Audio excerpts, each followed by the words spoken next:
glorifying the Son that you taking away from the Father. That is what the man wanted. When you reverence my Son, you actually honoring me because he's my glory, and everything that I have, I gave it to him. So this is how you would be able to know what that means when he says, my name is Yah. Isaiah 42:8. I won't give my glory to another. Well, let me get that ensemble first that you got going on over there before we get off into it. You understand what I'm saying? Y'all feel what I'm saying? That's what he meant. I ain't giving that to another. It's just like this here, right? He done already had Leah and Lizzie. But Iggy is actually the beginning of his strength. That's his firstborn son. You know what I'm talking about? Even though he had 2 daughters already, the inheritance is going to go to him according to our law. It don't go to them. He got a son. It's going to go to him. Little Mike is the beginning of his strength. That's his glory. That means everything that I'm working for, everything I got is going to him. Little Carrie is the beginning of your strength. He actually trumped Carisha even though she was first. You know what I'm talking about? Because I got a son now. You know what I'm saying? I got a son now. Everything I got, that's yours. The reason why it came up, I got a homeboy. This is foster daddy though. It's not his real daddy. Had a business painting apartment buildings. He taught him how to do this as a child. You know what I'm saying? So he actually came up as a child, and his whole objective was actually to set this up so I could give it to you. You know what I'm talking about? That's what he wanted to do. He tried to give this man this business in 2012. He wouldn't take it. I think his daddy finally just sold it. He didn't want, the man had 6-figure offers on the table for his business. He didn't want to sell it. I want to give it to my son. Because that's my glory. I done gave my glory, my work, my workmanship, my handymanship, and gave it to him. You know what I'm talking about? That's the whole objective. That's what Dame Dash was trying to tell them dudes on that Breakfast Club interview, that they couldn't really put that together. That's what he was trying to tell them. Okay, yeah, you caught, no, I don't like the way he said it. All he was talking about, but can you give it to your son though? Like, that's a biblical principle, what he was talking about. Now we know by all means there's nothing righteous about Damon Dash. You know what I'm saying? But what he was talking about was a righteous principle. You know what I'm saying? I done told y'all this before. You look at the Kennedys and the Carnegies. These people left something behind for their sons. That's what it's about. That's what a man's supposed to click it. I get here now. Every man can't run no business. Everybody can't do that. But if you got the mind to, and if you got the skill to, it just be like this here. Let's just say you did construction. And Iggy coming up. Your desire is, I'm going to want to teach my son the family business to give it to him. What did y'all do? Let me teach my son the family business so I can give it to him. That's what he did. Isaiah 42:8.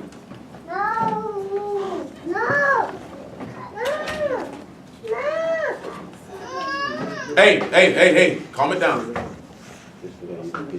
I am Yah. That is my name. And my glory will I not give to another, neither my praise to graven images. So let's look at Colossians chapter 1, and let's get a beat on that before we go to looking at Solomon a little bit. Because y'all don't even realize David gave all his glory to Solomon. David had many sons, didn't he? And we're going to read about just the sons he had while he was in Jerusalem. David had many sons, but he chose to give his glory to one son.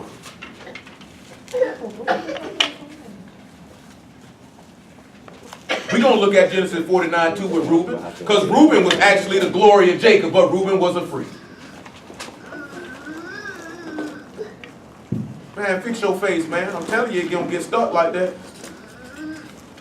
Everybody going to walk around and say, that's the bitter beer face, man. He don't even drink beer. You sitting there moaning like you having surgery. You all right? Colossians 1. 4 and 13, make it 12. 1 and 12. 1 and 12. Giving thanks unto the Father, which hath made us meet to be partakers of the inheritance of the saints in light, who have delivered us from the power of darkness and have translated us into the kingdom of his dear Son. Hold what you got and go to Genesis chapter 1 so you can see where you've been translated from darkness into light. We just read last night in Isaiah chapter 42 about that, right? Man, hold on, let me make sure we don't want to quote the man wrong. Let's see what 42 said. The man said he wanted to open your blind eyes. You know, if your eyes shut you in darkness and to bring those that sit in darkness out the prison house. So let's look at Genesis 1:1 and let's see if we got that, because he said it was his desire to translate you or change you. In the beginning, God created the heaven and the earth. And the earth was without form and void. And darkness was upon the face of the deep. And the Spirit of God moved upon the face of the water. And God said, let there be light, and there was light. And God saw the light, that it was good. And God divided the light from the darkness. And God said, called the light day, and the darkness he called night, and the evening and the morning were the first day. So the first day is when the sun was made. Not the literal S-U-N, but the S-O-N. See now, so now when we sit back and let's look at 1 Thessalonians chapter 5 while we at it. Holding Colossians chapter 1. He said, I separated light from darkness. He translated you, or he changed you. You've been converted. That means you were born again. That means you went from being carnal to spiritual, from being dead to alive, to be able to get the glory of God. Because the same way that Yahshua received the glory of the Father, he want to turn around and have us receive that same glory from him.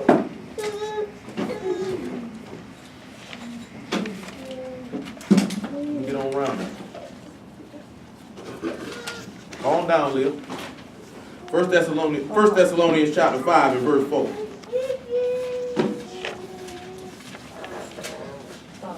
1 Thessalonians chapter 5 verse 4. Listen.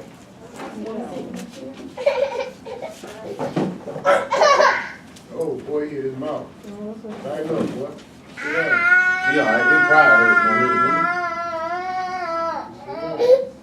Go on, man. Suck it up, man. Suck it up. You all right? Suck it up. Suck it up. You tough. Get your t-shirt out your drawers.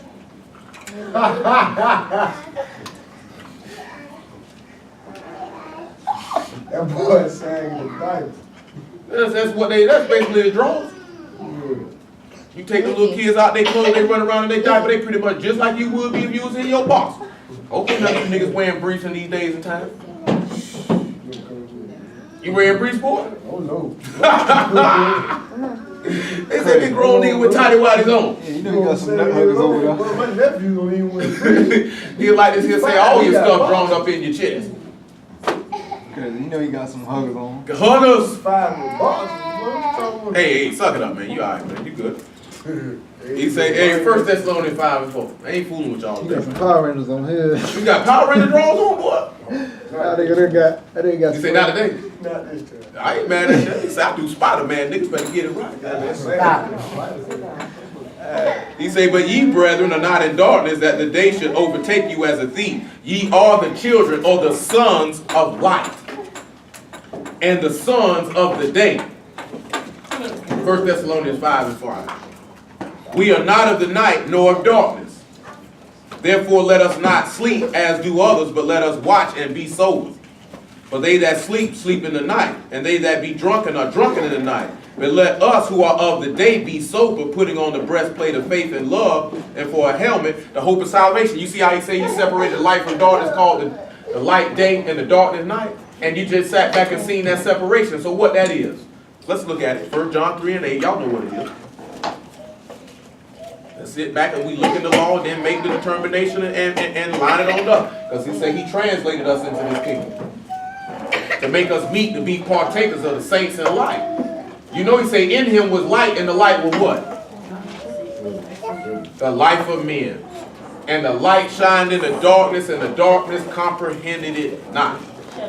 That means when the word comes, sinners can't get it. That's why these niggas wrestle with. He said he won't give his glory to another. I ain't got but one son, stupid nigga. I'm not going to give it to nobody else. I gave it to my son. My son can give it to whom he please. But I'm not going to give it to anybody but him. Niggas be forgetting what only begotten mean. I ain't got but one son. See, I'm going to tell y'all something like I was telling y'all last night. The reason why a lot of these dudes are able to get people and people can be able to get slipped up because people don't know what this book actually talking about. So somebody can come bring a question to you. If Yahshua the son and he say, I'm Yah, there's no other beside me, and he say he's sitting on the right hand, well, the law say the man sitting on the right hand, dummy, because that's what Benjamin's name means. Pharaoh said that Joseph would sit here at my right hand and everything would be given into his power, meaning Joseph was the glory of Pharaoh. You know what I'm saying? I guess we'll go back and look at that just for a refresher's sake. You know what I'm talking about? But that's what you had to sit back and look at now. Oh, he said he won't give his glory to another. Who he gave his glory to other than his son? So he didn't lie to him. You know what I'm talking about? But when you don't know that and somebody asks you that question, then guess what you end up being? On the ropes. So then you try to come up with a way to rationalize it in your mind to convince yourself to believe it because your faith been shook because somebody asked you a question you couldn't answer. And the reason why you was in trouble in the first place because you didn't have a preacher, because if you had one, you would know. You know what I'm saying? See, a nigga can't come at me with nothing. See, now, I had been in my mind because I mentioned it to somebody. And then with the dude asking me about Ezekiel 44, you know that's coming, right? Because I got to make sure y'all know. See, a lot of stuff we be going through, I don't be doing that stuff just to clown them people. I got to make sure y'all know. You know what I'm saying? I got to make sure y'all know. I don't care nothing about them niggas. Like when we were dealing with Adam not being made live forever and the dude thought it was about him, it wasn't about him. It was to make sure y'all know. And that y'all could go in the book and be able to decipher it and know, oh, nigga, you can't come tell me that. I know about it. You know what I'm saying? Because ain't no sacrifices going to be in no new kingdom. Ain't no sinners going to be in no new kingdom. You smoking drugs if you think we finna be sacrificing bulls and goats and the Lord standing right there. 1 John 3:8. He that commits sin is of the devil. For the devil sinned from the beginning, so darkness. For this purpose the Son of God was manifested that he might destroy the works of the devil. Whosoever is born of God do not commit sin, mean you've been translated. You went from darkness to light. For his seed remain in him, he cannot sin because he is born of God. And this the children of God are manifest and the children of the devil. Whosoever do not righteousness is not of God, neither he that love not his brother. Since we did that, y'all want to see a praise in the prophets that are backing it up about being translated? Isaiah 59:20. Then we can look at Ephesians chapter 2 and make it make more sense. Then we're like, Yahshua ain't in the Tanakh. He ain't in there. I know he ain't in there. This place looks like your mama ain't never been in the free clinic, nigga.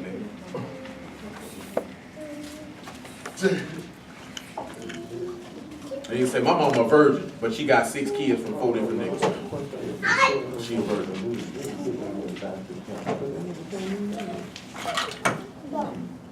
Isaiah 59:20. Make it 19.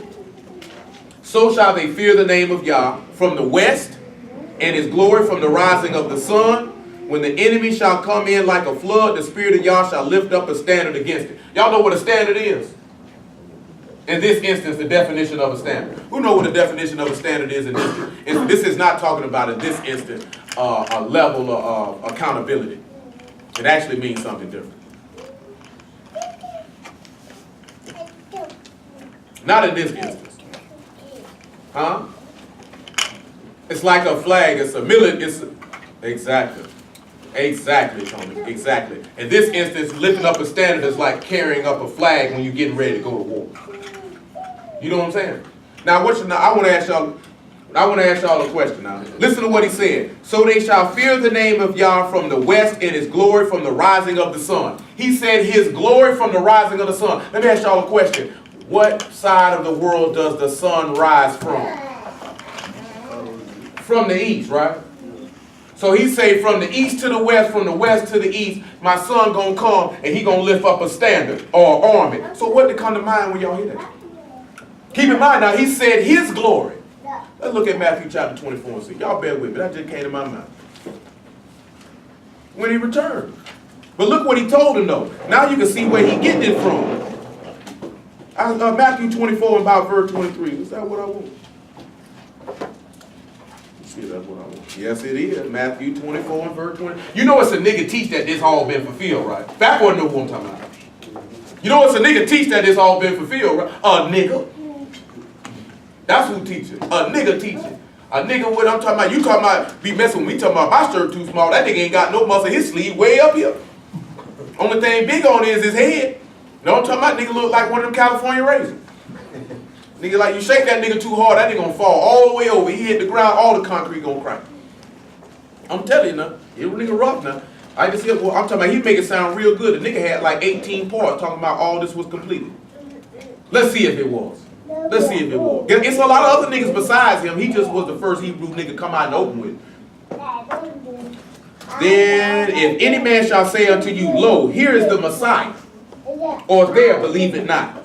For there shall arise false messiahs and false prophets, and they shall show great signs and wonders, insomuch that if it were possible, they shall deceive the very elect. Behold, I have told you before. Wherefore they shall say unto you, behold, he is in the desert, go not forth. Behold, he is in the secret chambers, believe it not. For as the lightning come out of the east, and shine even unto the west, so shall the coming of the Son of Man be. Now you remember what lightning is, that would be light, right? He say, soon as the lightning come out the east and go to the west. That man just say the glory of Yah coming from the east, right? From the rising of the sun. Where is Yahshua coming back to? We just read this the other day, right? The Mount of, who remember what we just looked at in Ezekiel chapter 1, what it said, right? Y'all remember Ezekiel chapter 1? Y'all remember that when you looked at it Wednesday? Somebody talk to me, please. Nobody remembers. You remember? No, you were not. So you mean to tell me I got to go look at it again? I got to go look at it again. Ezekiel chapter 1, verse 27. Man.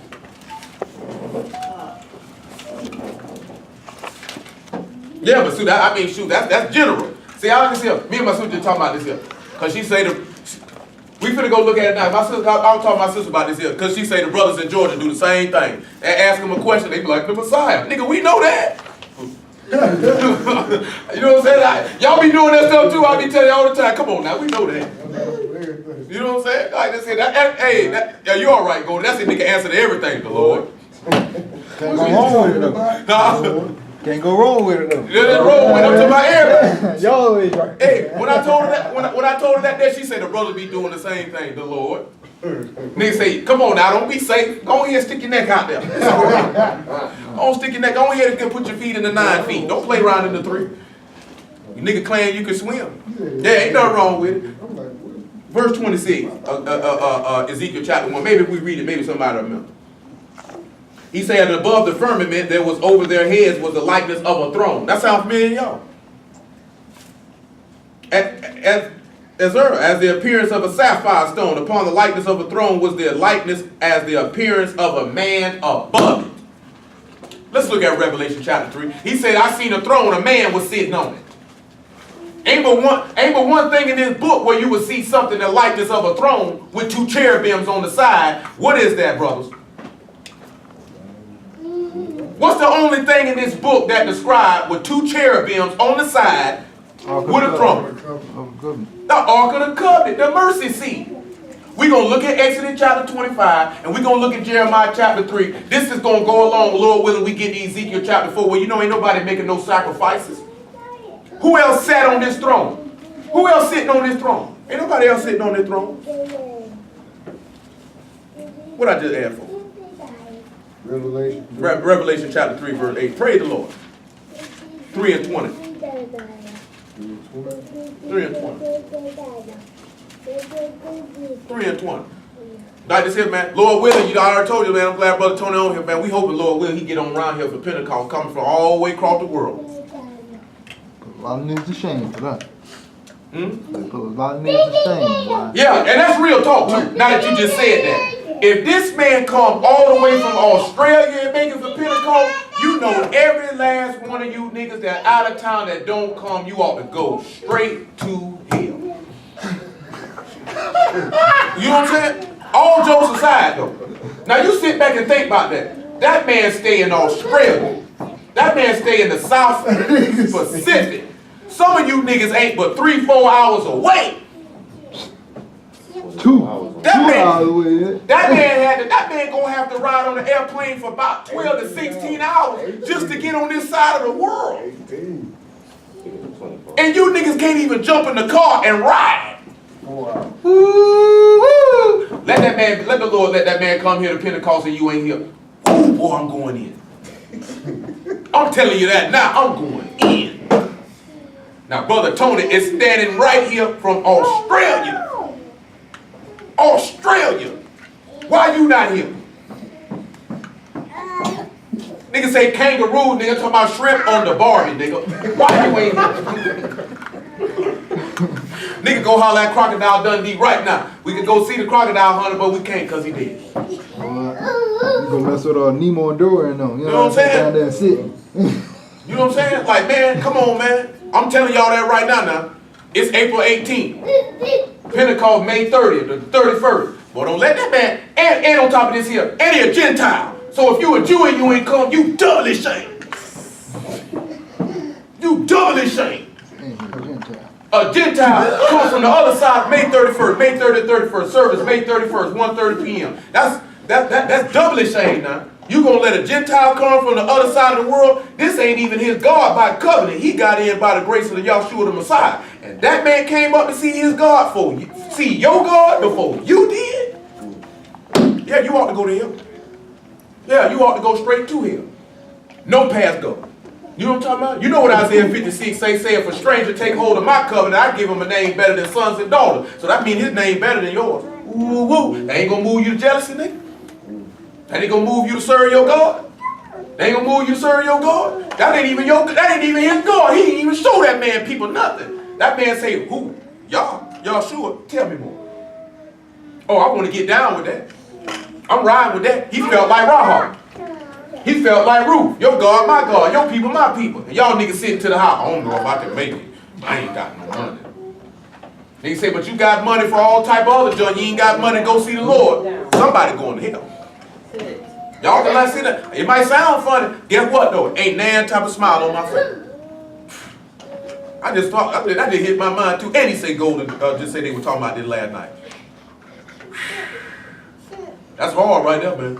That man in the South Pacific. You know how far Australia is, man? It's pretty far. 23 hours. Oh, flight. Woo-woo. Unbelievable. Unbelievable. That nigga laughing and joking. I'm real though. This nigga 2 hours away. Boy, let that man be here. Nigga say you could jump here from where you at to Jacksonville. You could come here 3 times in the same day. 3 times in the same day. Nigga say you're right down the road, nigga. You're right down I-95. May 31st, y'all. Pentecost start May 30th at sundown. It's May 31st. Service gonna be 1:30 in the afternoon. Ain't gonna be no service that night. So you know what that means. When May 30th come in, before that Sabbath come in, May 29th, you better make sure you got everything you need because you ain't gonna be able to do nothing till Sunday night. But I'm telling y'all now, let the Lord let Tony be here.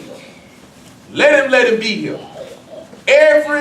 Every last one of y'all that didn't make it, I'm clowning you so hard, I'm going to call you by name, and I'm going to make sure that you know that you should go to hell, that there is a reservation for you in the hot section.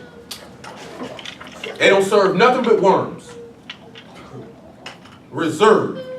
That ought to put you to direct shame. You ought to be shamed right now. And just a reminder, all white, and you got to bring, not all white for men, so don't come in no men, come in here looking like no good humor, man. Y'all already know what to do. You already did it. Yeah, he did it. But he just one of them type of niggas want to look like a good humor, man. That's just his thing.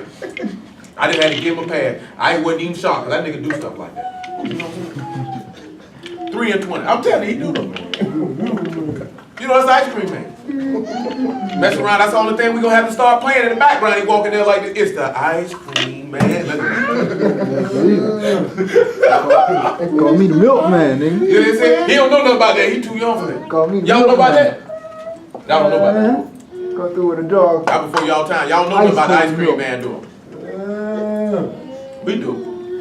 I made sure what I aged just then. You're old nigga. Nigga, that ain't nothing but Master P, nigga. You were around here talking about make him say but you ain't know the ice cream man. You better believe it. Yeah, he knew all that there, but he ain't know that. Same year. That was really when he was hard. You know what I'm saying? I couldn't really deal with it rapping because it was so simplistic. But that's when they really were hard. I say this here though, because I was in the instrumentation just as much as music. Beats by the pound, some of the hardest producers I ever heard. It was high school time. It was like 95, 96. Revelation 3 and 20. Man, y'all son, what's wrong with you, man? This nigga here sleep with his booty in there. Dang. Golly. He said, behold, I stand at the door and knock.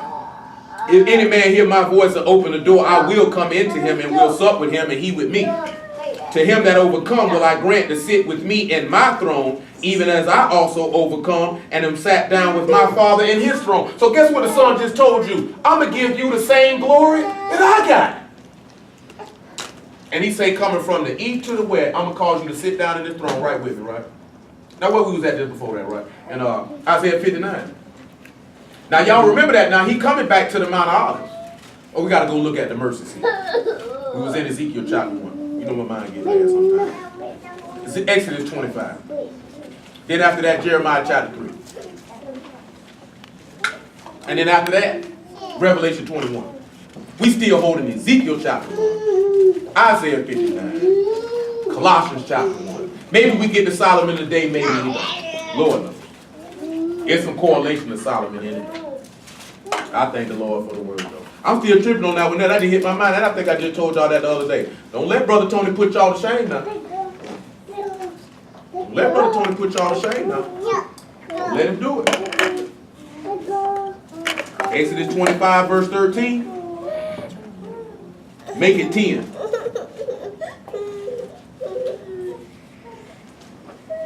Verse 10. We'll come back and deal with this a whole nother time. All this the Messiah. Y'all want to look at it now? You want to look at it later? Let me see what someone else say. Look at you popping your head up. That's all you want to do. We said you had to look at some food, she'd be ready. All she wanted is some sweet bread, some potato bread. Tried to be slick yesterday, shoot the winded. Got the whole car smelling like sour raspberries. I don't know what the people put in your lemonade. Woo! Glad you ain't probably good reason you spilled that. Them people trying to pour it. No, I ain't never smelled no lemonade smell like that. That stuff was funny. Make it 9. Matter of fact, I gotta go on back it up. Go on and give me verse 6. Matter of fact, we just gonna look at all of it. Verse 1. Y'all spake unto Moses, saying, speak unto the children of Israel that they may bring me an offering. Every man that giveth willingly with his heart, ye shall take my offering. You see the key thing is here?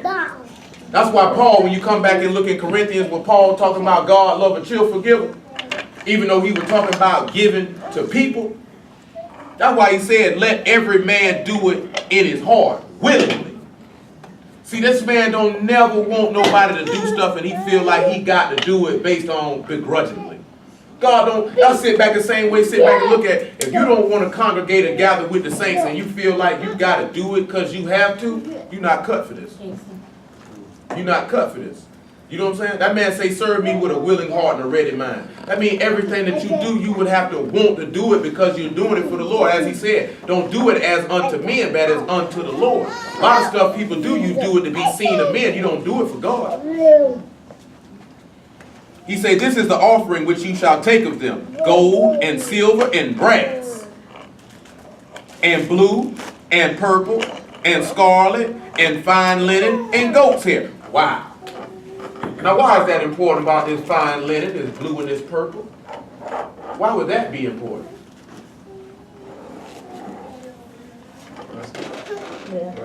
Huh? Yes, sir. They wrapped them in fine linen. Then blue and purple, the color of God. Yeah, and they put those different color robes on them. We just read last night they put a scarlet robe on them for the scarlet wool, didn't they? They put a purple robe on him in Luke 23 when Herod came to see him. Matter of fact, in Mark 16, they say they put a purple robe on him. He is the temple. Why else would they put this stuff on him? Man, I told y'all, that man had to fulfill a lot of stuff in a short period of time. You talking about 3.5 years, I got to fulfill a whole book. Listen else what he say. And ram skin dyed red, and badger skin, and shittim wood, and oil for the light. Oil for the light? Oil for the light? Hold on. And spices for the anointing oil, and for sweet incense. What could this mean? Matthew 26 will tell you what it means. We still holding Ezekiel chapter 1, Colossians chapter 1, Isaiah 59. Right now, we're in Matthew 26 and about verse 7. Make it 6. Say he needed oil for the lamp and spices and sweet incense. Then we'll go ahead and we'll look at John chapter 2 right after this to back up what we're talking about. I thank the Lord. I had it in my mind to go somewhere. The Lord took us somewhere. Thank the Lord. Thank the Lord. Lord good, ain't it? Thank the Lord. Now when Yahshua was in Bethany in the house of Simon the leper, there came unto him a woman having an alabaster box of very precious ointment, and poured it upon his head, as he sat at meat. And when his disciples saw it, they had indignation, saying, to what purpose is this waste? For this ointment might have been sold for much and given to the poor. When Yahshua understood it, he said unto them, why trouble ye the woman? For she hath wrought a good work upon me. For you have the poor always with you, but me you have not always. For in that she poured this ointment on my body, she did it for my burial. Truly I say unto you, whatsoever this gospel shall be preached in the whole world, there shall also that what this woman hath done be told for a memorial of her. So guess what? Every time we preach about the son, we got to bring it back around to her. Remember what we read about the king who got put with the precious ointments and put in the grave on his own? No. Come on, man. John chapter 2. Oh, it's somebody, man. God got a man in every city. Well, I put it this way. And none of them niggas fake. Them niggas on Facebook. Them niggas real thirsty. I'll give you that much. John 2 and 14. And then we'll look at Luke chapter 23. Oh, what tells you? John 2 and 14. Make it about 15. Make it 17 actually. 18 even better. Get straight to the point. Then answered the Jews and said unto him, what sign show thou unto us, seeing that thou do these things? Yahshua answered and said unto them, destroy this temple, and in 3 days will I raise it up. So he just told them he was the house just then, didn't he? Then said the Jews, 46 years was this temple in building. Wilt thou rear it up in 3 days? But he spake of the temple of his body. This confirming that what Moses was given, that this was about the son, had nothing to do with the building. Nothing. Nothing. Come on back to Luke 23. Verse 53. Make it 52. 51 and 50 is better.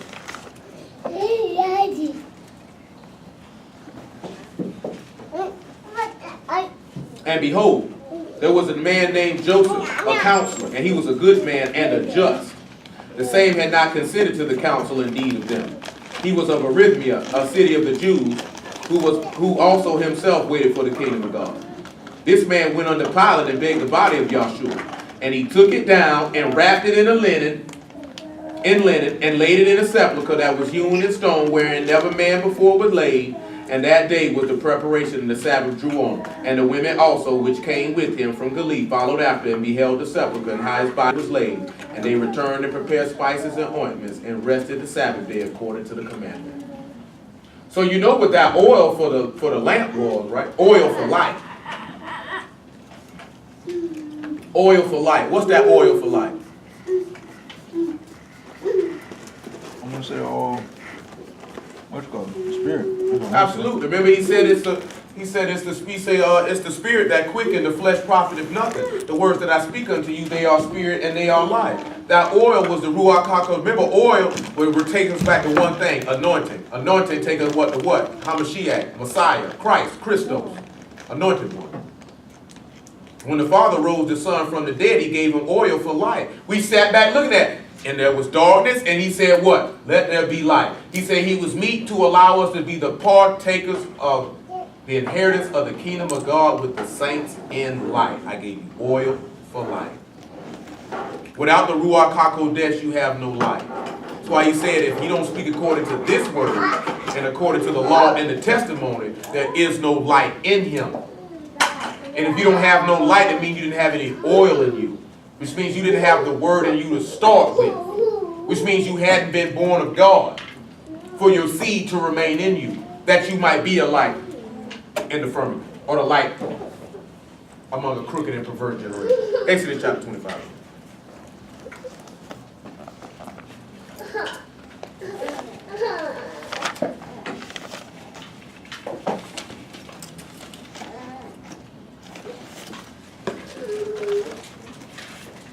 So we sat back and looked at 6. He said oil for the light and spices for the anointing oil. So she anointed him, right? You're wondering why these women bringing these spices. They were getting the temple ready. Verse 7. Onyx stones and stones to be set in the ephod and in the breastplate. So who are the onyx stones then? Well, The 12. The apostles. Remember we dealt with that. The breastplate. Stones for each tribe. A stone ain't nothing but a pillar. We read about the pillars last night. Y'all didn't catch it though. So when you looking at when we read about that breastplate with each way, he say put these onyx stones, and you go back and look in Revelation 21, what we see. There's a precious stone for each gate where the names of the 12 apostles are. Revelation 21.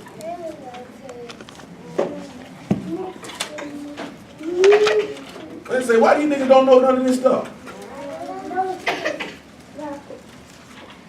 Revelation 21 and 14, they say them niggas dry. Say niggas get rug burned messing with you niggas. Get burnt. Got all type of marks on you. Like I said, man, we just read about it on Wednesday. People out here fainting for thirst. It's a famine in the land. And the wall of the city had 12 foundations. And in them the names of the 12 apostles of the Lamb. And he that talked with me had a golden reed to measure the city and the gates thereof and the walls thereof. And the city lie 4 square, and the length as large as the breadth.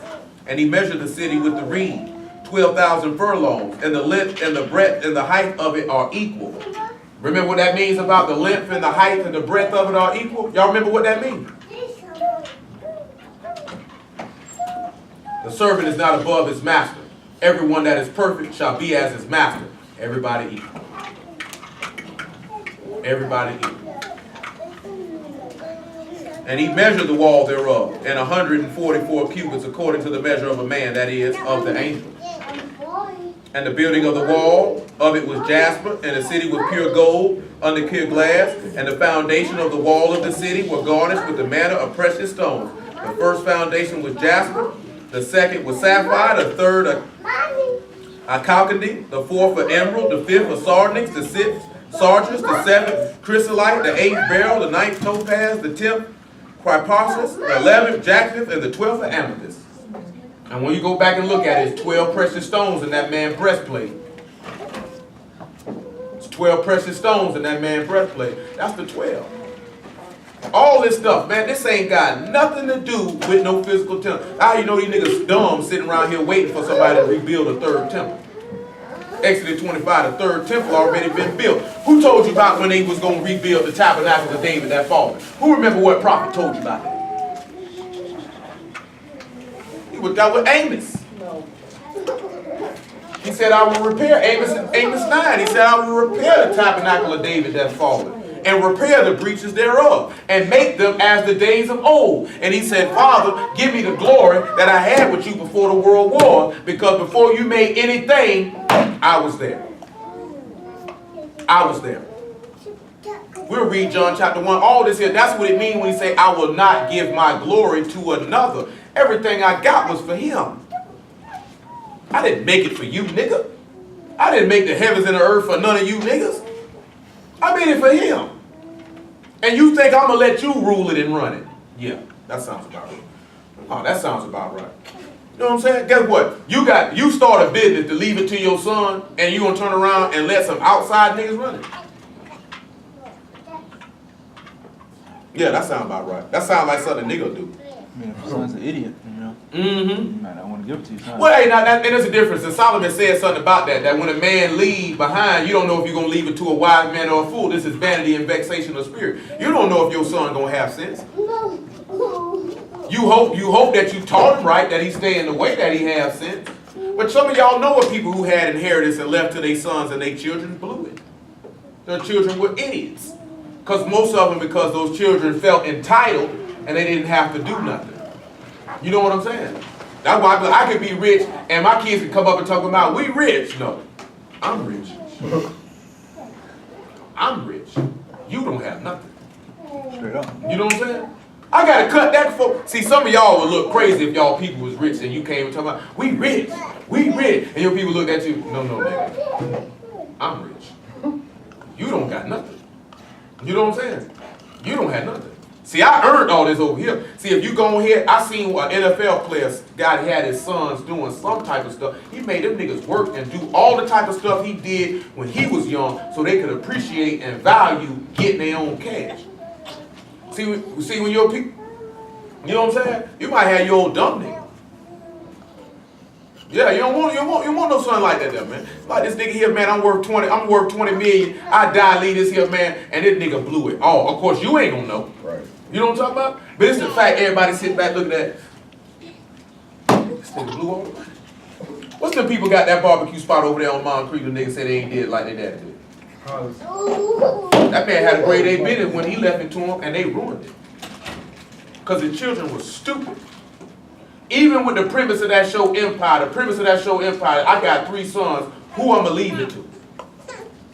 Now all the extra stuff they doing, they got an agenda and all type of stuff that they pushing. But the whole objective of the show was, I know I'm about the time gonna come when I'm gonna step away. And I wanna leave this to my sons. But I think all of them are idiots.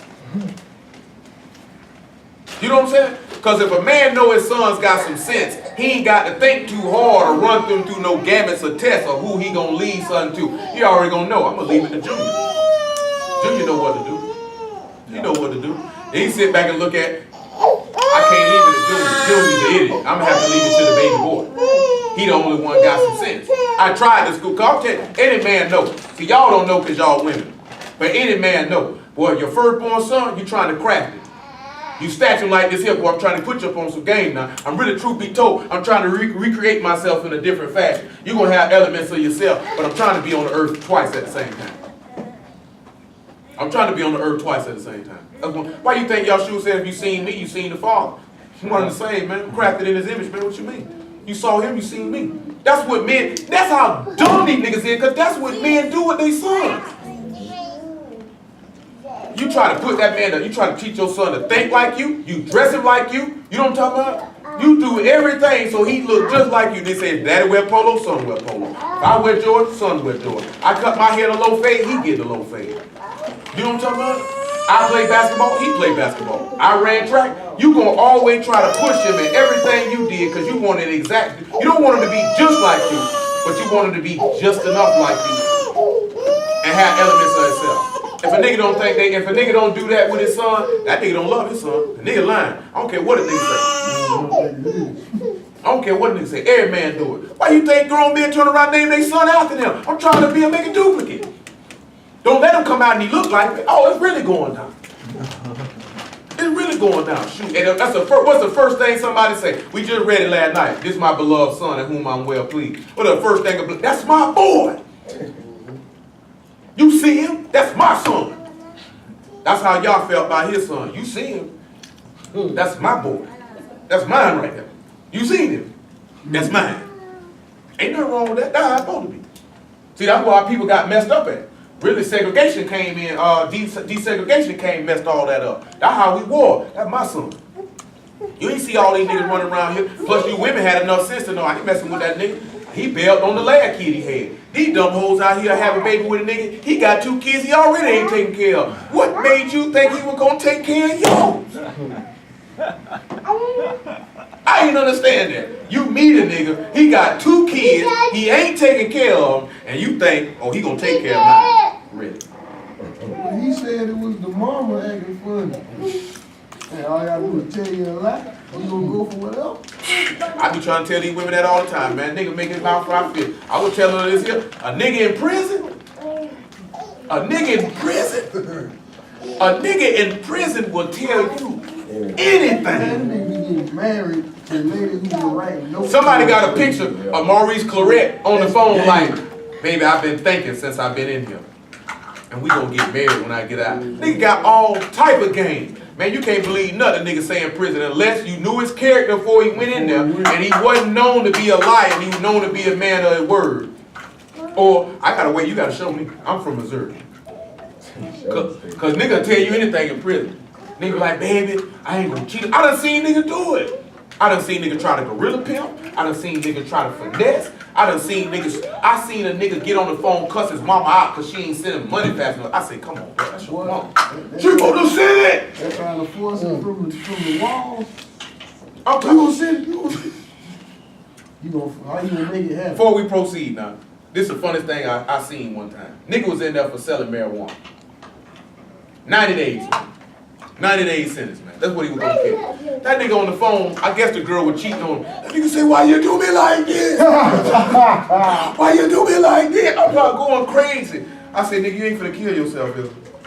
I said, you do know that stinking slut was cheating on you before you got here, right? Nigga, you ain't been in here a month, bro. She already got 9 inches of log up in. You ain't even been gone that long. Ain't even been gone that long. You know what I'm talking about? Nigga been gone 30 minutes. She'd already put a nigga through the front door. She said, I gotta run you through the bike. You know. He gone. He said 9 inches of log. Hey, that what did you say? Nigga said, you talking about, nigga say, you better take these 9 to be happy. That nigga ain't gonna be dying. There that fool. But for real though. It's for real though, man. I'm talking about, you can't believe nothing. That's the same way you can't believe nothing the sinner say. I wouldn't care who it was. I wouldn't care who it was. It be your own mama, daddy, sister, brother, uncle, auntie. You can't believe nothing the sinner say, because the sinner ain't no different than a nigga in jail. All jokes aside now, like I said, spin it right on segue, come right back on round to it. 'Cause boy, a sinner ain't no different than a nigga in jail. A nigga in jail tell you whatever you want to hear to get what he want. A sinner tell you what you want to hear, get what you want, get what they want. That's what you women supposed to be realizing with your vagina. That nigga tell you anything. That's why I was telling you, when I done seen a nigga messing with a girl and she was pregnant with another man, baby, I already know that nigga seen opportunity, he jumped, because niggas gonna be king. Especially that nigga ain't got nowhere to stay, free vagina, she'll need some money, she'll buy me some shoes, she'll do this. Man, that nigga do all that, he don't care. As soon as she had that baby and he done got everything he wanted, and he like this here, you know what, this ain't working out. I'm finna go. What? And she sit there looking stupid. And guess what she do? Just had a baby 3 months ago, move another nigga in. And guess what her children sitting there watching? Or shit too. No, they like this here, they tapping each other. Mama's a hoe. You know what tripped me out when you see them people on Maury, man, and they mama be like this here, they be grown. And they find out mom Duke's got to test 4 or 5 different niggas. You ain't know your mama was a hoe? They be hot. You're a whore. You known that nigga for years. Act like you know. Verse 7 again, 25.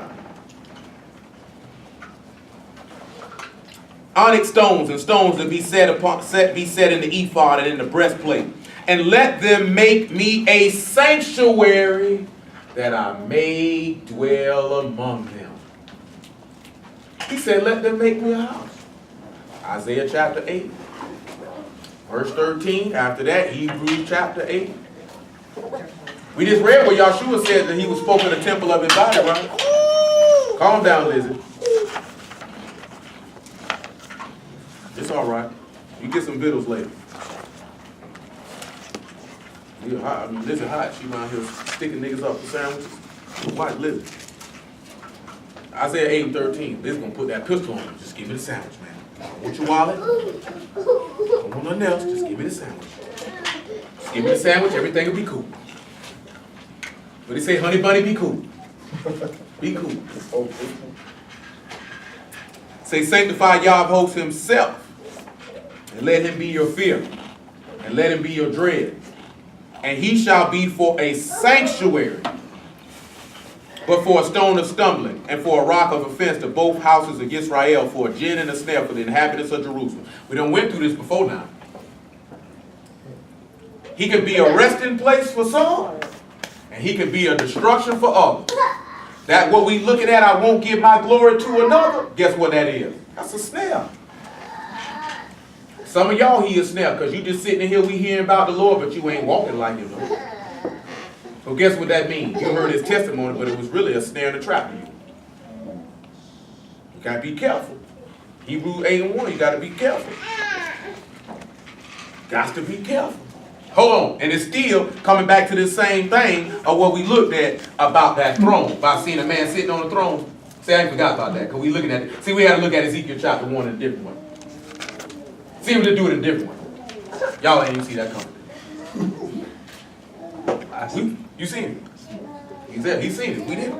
You know what I'm saying? We still holding Isaiah 59 and Colossians chapter 1 and Jeremiah chapter 3. Hebrews 8:1. What did that smell? Nigga eating cookies? This nigga smell like chocolate chip cookies.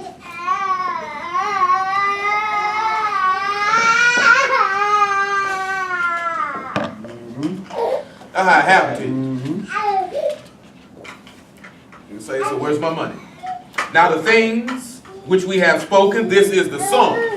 We have such a high priest who is set on the right hand of the throne of majesty in the heavens. Calm it down, little Mike. A minister of the sanctuary, of the true tabernacle, which the Lord pitched and not man. So we have a true tabernacle which God made. Man didn't make it. He said, I made a sanctuary that I might dwell amongst them. Let's look at Ezekiel 37 and see. And who name mean God dwell? God is with them. Who name mean that? Who name mean that? Emmanuel. Emmanuel. Look at you like you happy because you named him Emmanuel. I would have named my son that nigga. You smoking drugs.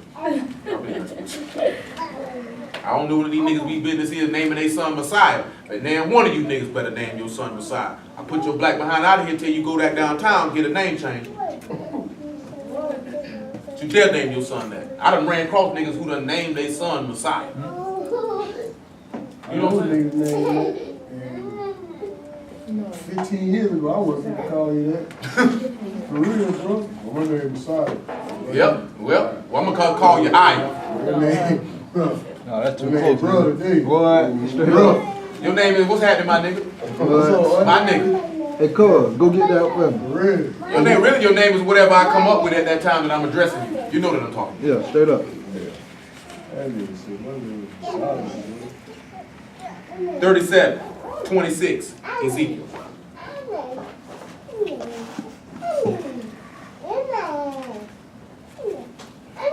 Oh, she said, Kira says her son has a classmate named Yahshua. I mean, that was truth be told, that's really a pretty common name. Just translate Joshua. Jesus. They say somebody had a picture talking about Jesus fix it. And they got a picture of a Mexican dude cut down some flowers talking about I'm trying. I said, boy, these niggas is crazy. My niggas play too much. You know what I'm saying? No, for real. I done seen that picture about 7 times. Hey, that's pretty funny though. I want a nigga come in that nigga. See, look how they said, hey Zeus. Niggas, I seen somebody say Jesus translate the earth pig. Niggas say you niggas take all that. Yeah, listen, I know some niggas that they be like Jesus translate the earth pig. You done spent all that time about all that there. Ain't not like this here, but you niggas ain't stopped sinning yet. I seen a nigga today say the key of knowledge is the Most High's name and keeping his commandments. That's not the key of knowledge. That's not the key of knowledge. The key of knowledge is a testimony of Yahshua HaMashiach. That's the key of knowledge. And through that righteous obedience of faith, then you would obey the law, statutes, and commandments of the Most High God. You're not gonna follow something you don't believe. They say you know the name, but you still no spirit though.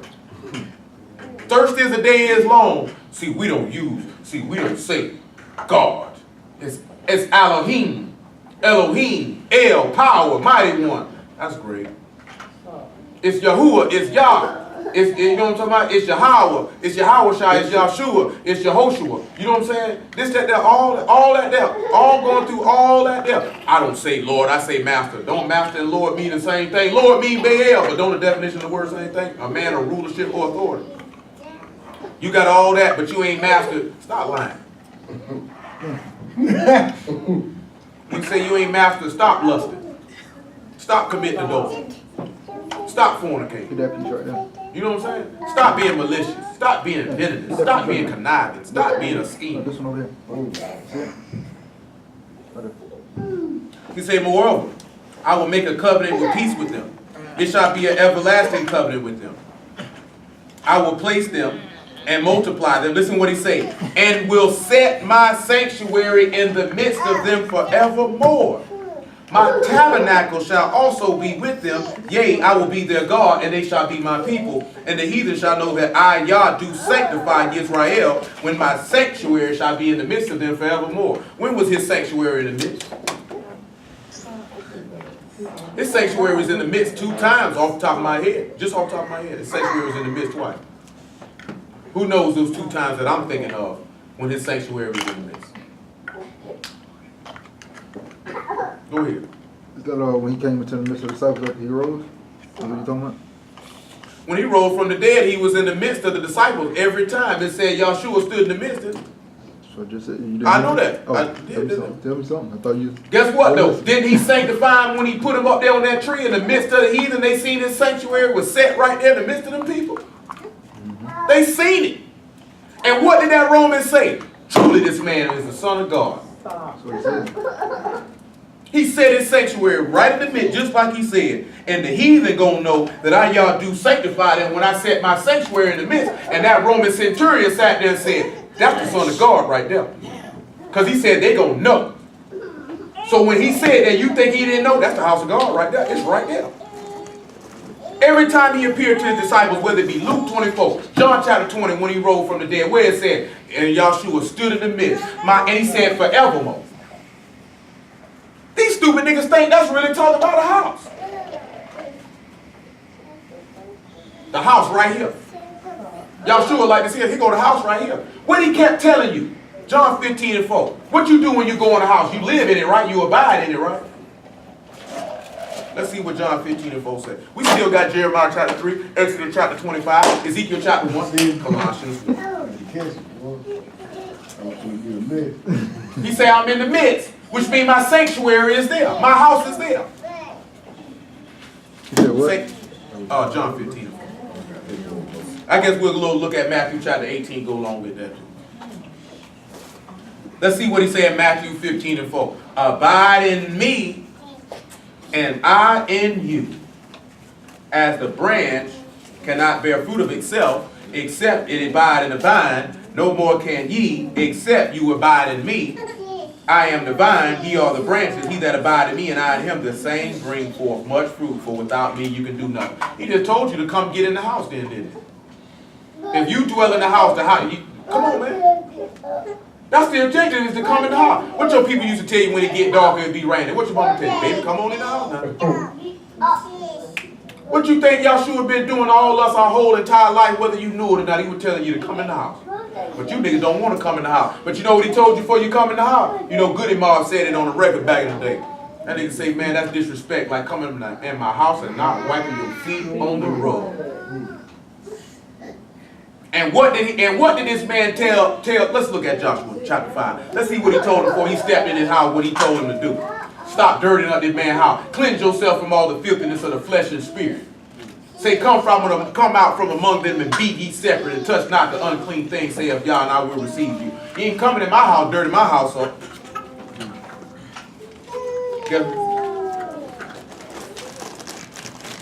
Come in my house with that nonsense, nigga, dirty up your own house. We might get the Solomon glory thing another day. Don't look like we gonna get done today. Joshua what? 5. Yes, sir. 5 and 12. No. And the manna ceased on the morrow after they had eaten of the old corn of the land. Neither had the children of Israel manna anymore, for they did eat of the fruit of the land of the Canaan that year. And it came to pass when Joshua was by Jericho that he lifted up his eyes and looked. Listen.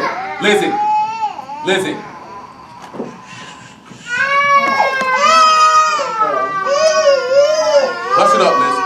All y'all, they said, man, that take them in the hallway, be good. This is something that was real fast. Pop. Like that, don't you? That nigga feel accomplished. No, he feel like he did something. Nigga ain't no killer. That's our training. And the manna ceased on the morrow after they eaten of the old corn of the land. Neither had the children of Israel manna anymore, but they did eat fruit of the land of Canaan that year. And it came to pass when Joshua was by Jericho that he lifted up his eyes and looked, and behold, there stood a man over against him with his sword drawn in his hand. And Joshua went unto him and said unto him, Art thou for us or for our adversaries? And he said, Nay, but as the captain of the host of Yah am I now come. Who did the writer of Hebrews tell you the captain was? Captain of our salvation. Now, this is not actually Yahshua he's looking at. You know what I'm talking about? He's seeing a vision. He's seeing the glory. He said, Joshua fell on his face to the earth and did worship and said unto him, What saith my Lord unto his servant? Why these niggas always sit back and say, don't nobody supposed to worship Yahshua, and this man seen a vision of this man and fell down and worship? And says, what does my Lord, my King, desire for me to do? He said, the captain of Yah's host said unto Joshua, Loose thy shoe from off thy foot, for the place whereon I stand is Kodesh ground. And Joshua did so. This is at a plow house, buddy. Don't dirty my house up. Same thing he told Moses. He said, don't you come over here, take your shoes off. Same thing he told them people before they came up to the mount when he gave them the law. Don't y'all come in here with y'all shoes on, wash your clothes, wash your body. Don't come in my house, don't dirty up my house now. This is a clean place. Why you think he said the unclean will not dwell therein? Proverbs chapter 2.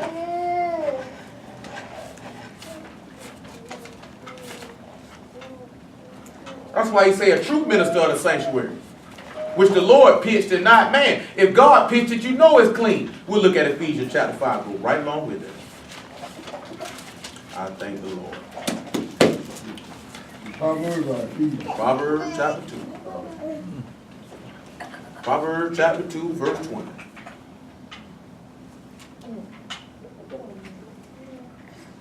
Make it 21. Matter of fact, let's make it 17. Make it 13. That's even better. Gonna have to look at 10. Calm down, Lizzie.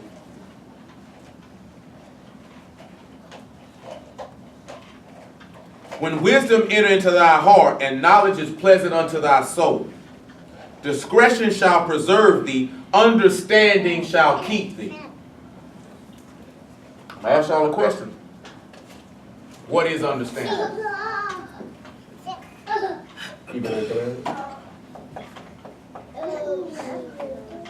You said understanding good is to depart from evil. But what is understanding?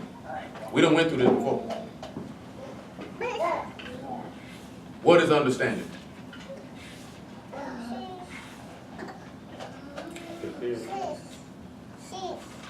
What is understanding?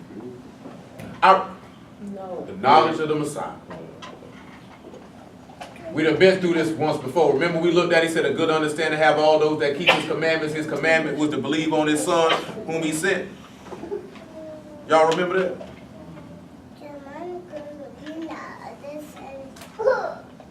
Remember when he said a good understanding is those who depart from evil, and if you had learned of the Messiah and you learned the truth, that you would depart from sin? Remember he said knowledge of the Kodesh one is understanding.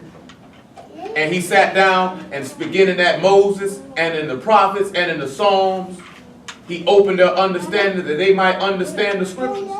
And we know the Son of God has come and given us a what? An understanding. That we may know him that is true and dwell in him that is true, meaning to abide in his house.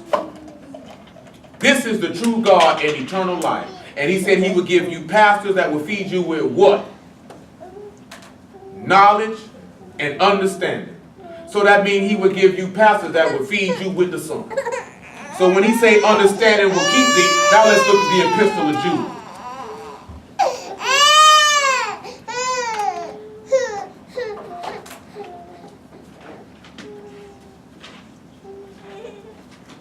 Y'all feel me? Y'all follow me? Yes, sir.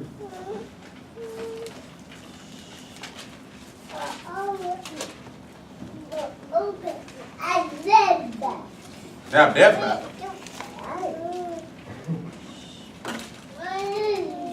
You know, remember we brought that to some Hebrew dudes what was understanding and they was stuck. You know what I'm saying? I be asking y'all to bring this stuff to your remember because you got to remember we can't always be sitting back looking at stuff in the natural. It's time for y'all to stop being naturally minded and start being spiritual minded. That's why y'all be missing stuff. That's why you don't be catching stuff. Because when you should be thinking spiritually, you thinking naturally. Jude, Epistle of Jude, verse 21. Make it 19. Or make it 17. But beloved, remember ye the words which were spoken before of the apostles of our Lord Yahshua HaMashiach. How that they told you that there should be mockers in the last time, who should walk after their own ungodly lusts. These be they who separate themselves sensual, not having the Spirit. But ye, beloved, building up yourselves on your most Kodesh faith, praying in the Ruach HaKodesh, keep yourselves in the love of God, looking for the mercy of our Lord Yahshua HaMashiach unto eternal life. You see how you be able, remember we just read, well we didn't read that one, in 1 John 5 and 18, he that is whosoever is born of God, sin not, he keep himself. Because the understanding of the Son, knowing that he's not the minister of sin, and that you know that the house of God is clean, and for you to be able to enter into the sanctuary of the Lord, you must be clean. That understanding would keep you from committing sin. You understand what I'm saying? That would keep you clean. Because you wouldn't come into this house and defile this man's house. See, you sit back and look at it. If you was defiled, you wouldn't actually walk in the literal temple like that. But you want to actually enter into the true temple pitched by the Lord and not man. You want to come in there filthy and be like Cain and get mad because he don't want to. Oh, nigga, don't you come in here. I'm telling you right now, how many of y'all would let somebody in your house and they just got mud covering their clothes from head to toe? You know what I'm saying? You're not going to let them in there. Hold on, bro. Well, you can't come in. You can't come in here. Same way how the Lord feels. I'm going to let you come in my house and ransack it.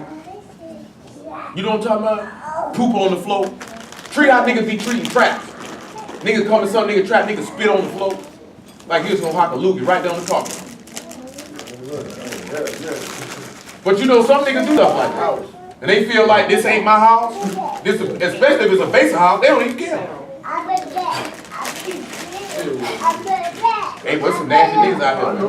Niggas put cigarette butts out on the floor. Hey, man. Hey, tighten up with your life.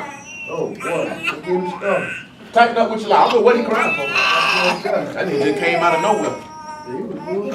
He was asleep. Hey, man, suck that up, man. Because you too close to me. I don't want to hear that stuff.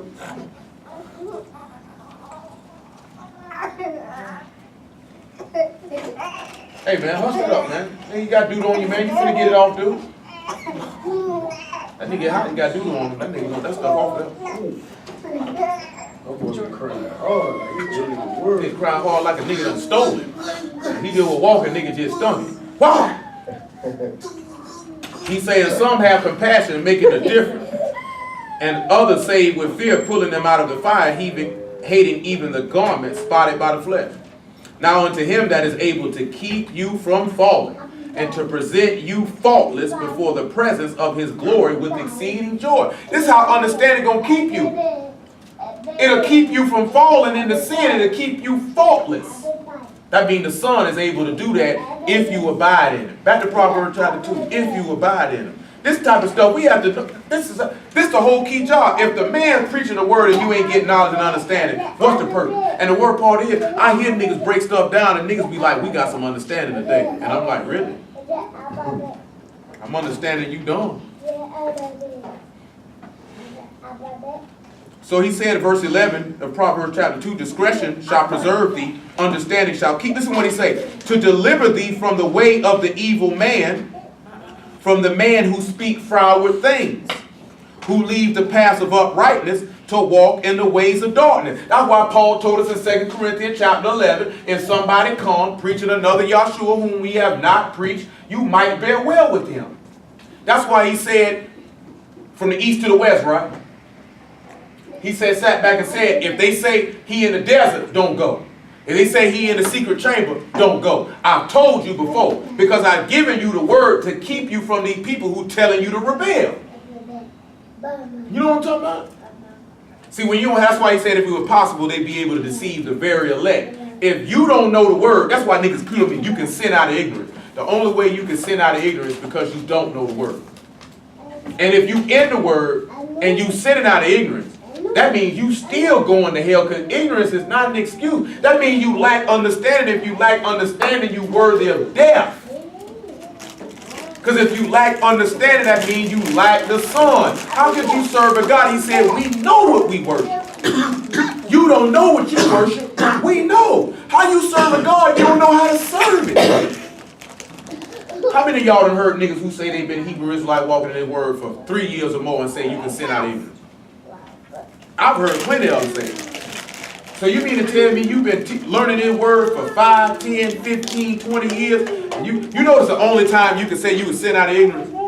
If somebody fixed you some food and there was swine in it and you didn't know it was in it before you ate it. Then once you had been made knowledgeable that swine was in it. Oh, man, get that away from me. That's sinning out of ignorance. I didn't know that was in there. You don't ignorantly tell a lie. I didn't know I lied. You don't ignorantly commit adultery. You don't ignorantly break the Sabbath. You don't ignorantly lust. You know if you were lusting. I didn't know I was lusting. Come on, bro, look at your eyeballs, man. I seen you. You know what I'm saying? I didn't know I was stealing. You know somebody done stole and said that before. I didn't know I was stealing. I didn't put it in my pocket. I was gonna keep shopping. It ain't even got to be in the store shopping. I ain't know that was your money, bro. I ain't know I was stealing. I just seen it right there on my dresser though. You know what? Oh, in my drawer. But it was in my drawer. Now it's in your pocket. How you know that's your money? You got my money clip.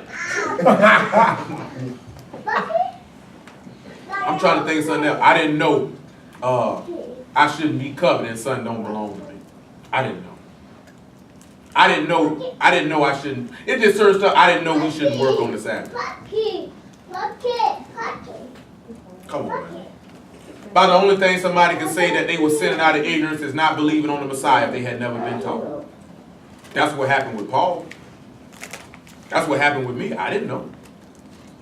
You know what I'm saying? I literally did not know. So you know what the Lord would say? I can actually have mercy on this man. I'm referring to Paul or even myself or pretty much everybody in it. You didn't know.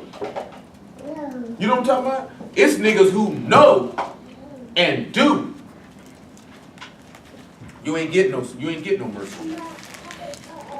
Verse 14, Hebrews 2. Who rejoice to do evil, and they're froward in their paths, to deliver thee from the strange woman, even from the stranger with flatter with her words. See, how did this came to mind? Remember what Yahshua warned his disciples? He said, beware of the leaven of the scribes and Pharisees, which is hypocrisy. And that's what he said. Hypocrisy.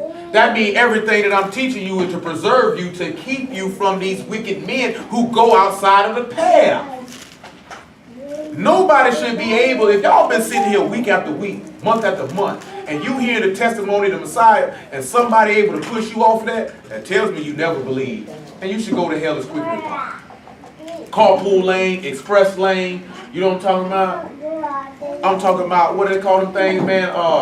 Red eye flight. Get there quick. What's that? Oh, you eat on the table. Yes, sir. Oh, Well, you better off trying to catch the table for falling. Nigga say the table ain't even alive, and that nigga say, come on, bro. That ain't cool. Look at her, I was ready to cut it. Sitting there looking just like your mama. I've been cutting. That face you had, you was looking just like your mama. I seen your mama look, y'all do look like your mama. You got a brick on his neck. Well, like this here, when you were looking like a mama, keep talking about my baby. Just keep talking about it. I'll meet you outside. I got a gun in the purse. 22. I look like one of them old black women. Keep money in her broad, a pistol in her purse. She got an old 22 with a long barrel. And a long clip. She said, I got an extended clip too. Make sure I hit one of you niggas. She got 30 shots with a 22. I look like one of these. Hold on, baby. Let me get out my purse. Pull the money out. Pistol out of purse. Now who wants some trouble? Somebody got to do it. You do stuff like that, though. You keep money in your bra. She like she got an old cannon tucked away. Thing about this long. She got a big old purse, too. Oh, I was like, nigga, I don't want no 22, nigga. Let me get a 380. What? 357. Matter of fact, let me get a 9. Plastic. Plastic law. Got a long jamming. Listen what he say here in verse 17. Which forsake the God of her youth and forget the covenant of her God. Oh, well, what did we look at last night? What did we look at last night? It says that the stranger that flatter with the lips cause you to forget the covenant of your God. How else would you forget the covenant of your God? How could this strange woman, who is this strange woman? Think about it.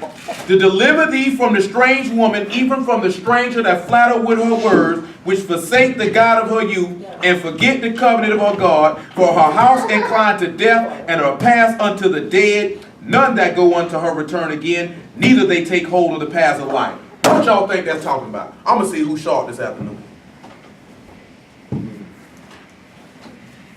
That ain't false doctrine right here. No. Huh? I'm going to show you. I'm going to show you. Matthew 26. After that, Matthew chapter 10. I still ain't forgot about Exodus 25, Jeremiah chapter 3, or Colossians chapter 1, or Isaiah 59. One way or another, Lord will, we got to make it all make sense before we leave. Matthew chapter 26, it said, to deliver thee from the strange woman. He say, wisdom enter into your heart, knowledge is pleasant to thy soul. It will preserve thee, understanding will keep thee. And all this is to do is to deliver you from the strange woman, and the stranger was flattered with the words that forsake the God of her youth and forgot the covenant of her God. Let's sit back and see. Matthew 26. Matthew 26. Let me get around. All right, Kingston. What you doing? I seen you. Okay. Matthew 26 by verse 14. Matter of fact, make it 3. Remember now, he said wisdom, if it was pleasant to you, it would keep you from the evil man that speaks foul things, who lead the path of uprightness, to walk in darkness, rejoice to do evil, their ways are crooked. Then the strange woman come and flatter with words. That's what it say, right?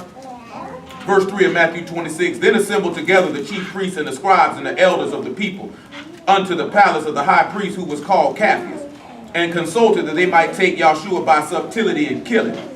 But they said, not on the feast day, lest there be an uproar among the people. Sounds like to me these people are walking in darkness, speaking froward things. Froward means rebelliously contrary. They done abandoned the ways of uprightness to walk in sin. Let's see what verse 14 say then. Same chapter. Then one of the 12, called Judas Iscariot, went unto the chief priests and said unto them, what will you give me? And I will deliver him unto you. And they covenanted with him for 30 pieces of silver. And from that time he sought opportunity to betray him. Drop down about verse 26. Make it 25. Make it 23. 22, 21 even better, so we can see what's going on. And as they did eat, he said, truly I say unto you that one of you shall betray me. And they were exceeding sorrowful, and began every one of them to say unto him, Lord, is it I? And he answered and said, he that dipped his hand with me in the dish, the same shall betray me. The Son of Man go as it is written of him. But woe unto the man that by whom the Son of Man is betrayed. It had been good for that man if he had not been born, because his house inclined unto death. Then Judas, which betrayed him, answered and said, Master, is it I? He said unto him, Thou hast said. And as they were eating, Yahshua took bread and blessed it and brake and gave it to the disciples and said, take, eat, this is my body. And he took the cup and gave thanks and gave it to them, saying, drink ye all of it, for this is my blood of the New Testament, which is shed for many for the remission of sins. Verse 47 of the same chapter. Y'all supposed to know that was Judas from Proverbs chapter 7. When the woman came flattering with a kiss.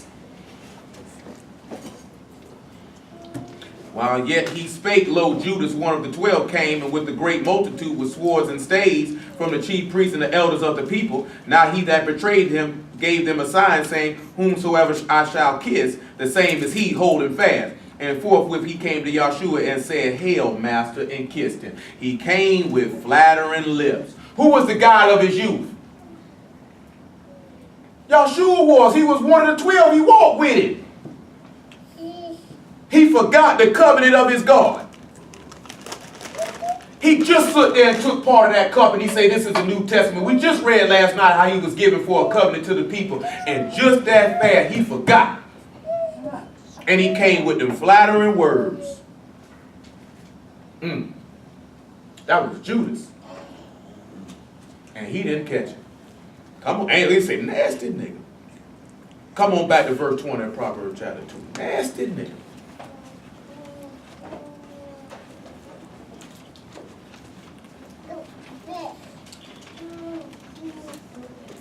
And guess what? What happened to Judas? He died, right? He'll never take hold of the pathways of life. All those who had betrayed him, what did they scream out? We want Barabbas. Let his blood be on our children's children. They'll never take hold. And it's a lot of men out here right now that are showing themselves to be the children of those men. They'll never take hold. He was a stone and stumbling and a rock of offense, a gin and a snare.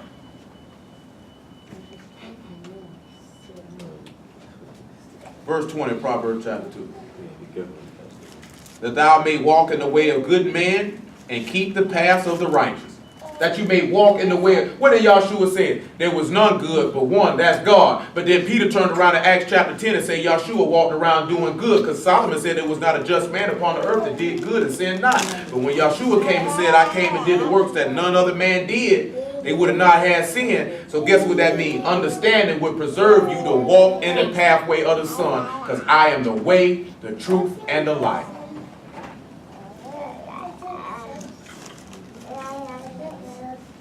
He say, for the upright shall dwell in the land, and the perfect shall remain in it. But the wicked shall be cut off from the earth, and the transgressor shall be rooted out of it. Can't no sinner come in that house. Come on back to Exodus 25. Still hold Ezekiel 1, Isaiah 59. With a whole different direction of what I had in my mind to do. We're going to get to what I actually asked y'all about. About how he ain't give his glory to another. We're going to actually, today obviously ain't going to be the day. Lord will, maybe Sunday. It'd be a lot of stuff. That's why I thank the Lord we go 3 times a week.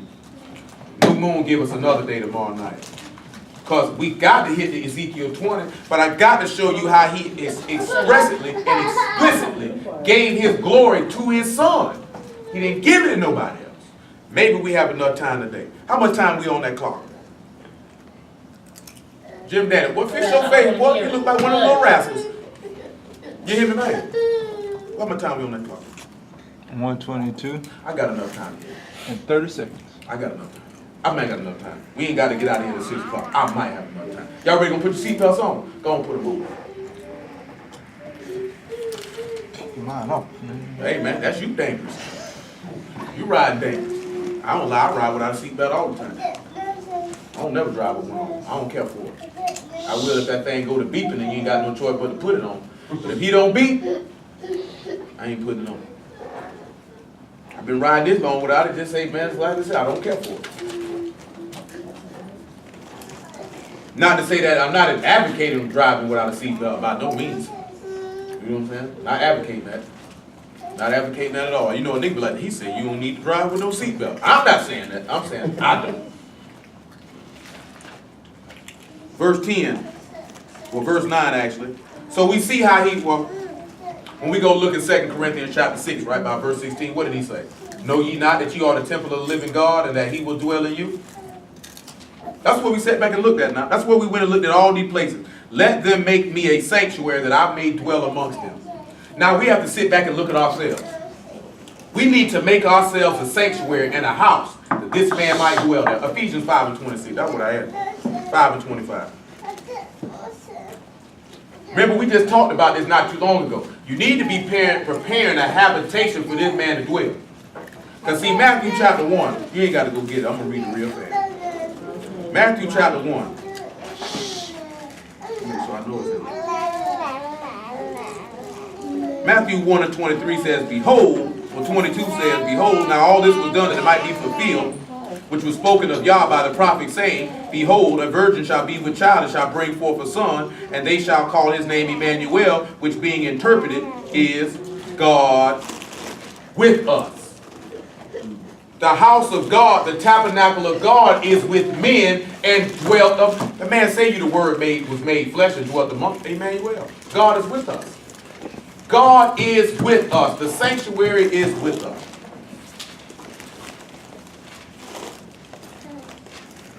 Nigga, listen. Give me them snacks. See, I'm gonna smile because you don't take my snacks. 5:26 of Ephesians. That he might sanctify and cleanse it with the washing of water by the word, that he might present it to himself a glorious house, not having spot or wrinkle or any such thing, but that should be kodesh and without blemish. Because the minister want to be able to come in into the house. You know the law, what it say about the priest. That inner place got to be clean, so he can come in there and do the service of God. You ought to be preparing a place for this man to dwell. God's desire is to dwell in you. How is he going to be able to do that if you still touch the unclean thing? How is he going to be able to do that when you have not sanctified yourself? How is he going to be able to do that when you have not came out from amongst them? You see, the man was teaching sanctification and separation right there in the first 5 verses of the book. I separated light from darkness, day from night. I separated it. That's sanctification, man. Come on back to Exodus 25. Let's get on the Lord. We come for one thing, but the Lord give us another. I say thank the Lord. I say thank the Lord. Yeah. Give me them straws. Give it to me. Verse 10. Or verse 9, actually. I'll read it again so it's sink in your mind. And let them make me a sanctuary that I may dwell amongst them, according to all that I show thee, after the pattern of the tabernacle and the pattern of all the instruments thereof, even so shall ye make it. How many times he told the disciples that he had to go the way it was written of him? Just how the house is made, just how it's written, I gotta do it. And they shall make an ark of shittim wood, 2 cubits and a half shall be the length thereof, and a cubit and a half the breadth thereof, and a cubit and a half the height thereof. And thou shalt overlay it with pure gold. Within and without shalt thou overlay it, and shalt make upon it a crown of gold round about. Listen to what he tell you. And thou shalt cast 4 rings of gold for it, and put them in 4 corners thereof. 2 rings shall be in one side of it, and 2 rings on the other side of it. And thou shalt make staves of shittim wood, and overlay them with gold. And thou shalt put the staves into the rings by the sides of the ark, that the ark may be borne with them. What y'all think that's talking about? He said you will take the wood and put them by the side of the ark, that the ark may be borne with them. What you think he's talking about? Anybody? Don't everybody answer at one. 2, that's not just 2 sticks. He said that these 2 sticks, y'all know how the Ark of the Covenant was made. Those 2 sticks, you took it and you carried the ark. One man on the left side of the front, one man on the right side on the front, another in the back. Same pattern. Same pattern. So you know what actually this is that's carrying the Ark of the Covenant here? What y'all think? It said wood. Acts chapter 5, verse 29. Y'all know Yahshua the Ark of the Covenant, right? Y'all know what was inside the Ark of the Covenant, right? None but the 2 tables of stone. None but the covenant. You know the man said, I gave him for a covenant for the people, right? So guess what that means when he was up there on that tree? They were bearing the Ark of the Covenant. It was right there in front of the people.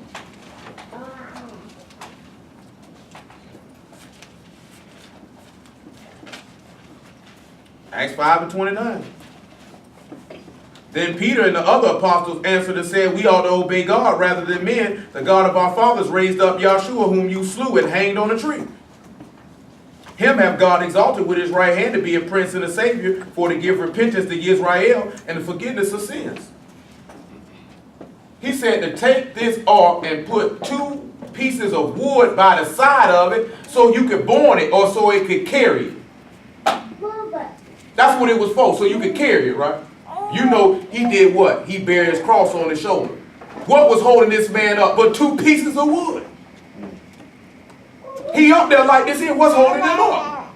2 pieces of wood, meaning a tree. That's what's holding the Ark of the Covenant up. Matter of fact, look in 1 Samuel chapter 4. I'll show you something else with it then. Y'all hear me? Y'all catch that? Y'all make sense, y'all? This nigga here, boy, you sleep like you've been working a 17-hour shift, boy. That nigga sleep like he just worked hard for the money. Nigga don't do nothing but sit around and poop. Yeah. These bathrooms ain't easy. Yeah, obviously. That nigga living a dream. Verse 20 of the 1 Samuel, 4th chapter. And about the time of her death, the woman that stood by her said unto her, Fear not, for thou hast borne a son. But she answered not, neither did she regard it. She named the child Ichabod, saying, The glory is departed from Yisrael, because the ark of God was taken, and because of her father-in-law and her husband. And she said, The glory is departed from Yisrael, for the ark of God is taken. Matthew chapter 27. Actually, look at 26 and then 27. She said the glory had departed. The ark of God had been taken.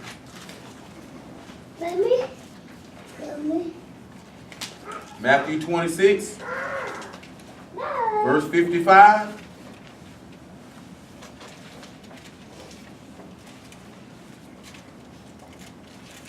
In that same hour, said Yahshua to the multitude, Are you come out against a thief with swords and staves for to take me? I sat daily with you teaching in the temple, and you laid no hold on me. But all this was done that the scriptures of the prophets might be fulfilled. Then all the disciples forsook him and fled. And they that laid hold on Yahshua led him away to Caiaphas the high priest, where the scribes and elders were assembled. You know that's what happened with the ark of God. It was taken by the Philistines. It was taken captive. One day, Lord willing, we'll come back and we'll look at that. But that's what happened. Put that hand down. Nobody's scared of you. Put it down. Yep, just ease it on down. The ark of God was taken. When Yahshua was snatched, has not the ark of God been taken? Verse 1.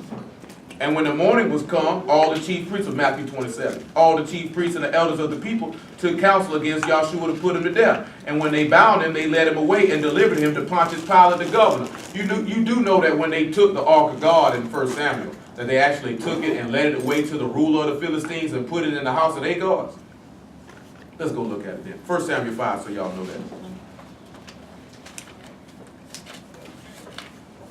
Put that plague on it. Sure did.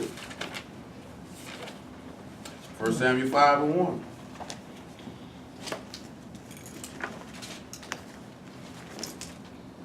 And the Philistines took the ark of God and brought it from Ebenezer unto Ashdod. And when the Philistines took the ark of God, they brought it to the house of Dagon and set it by Dagon.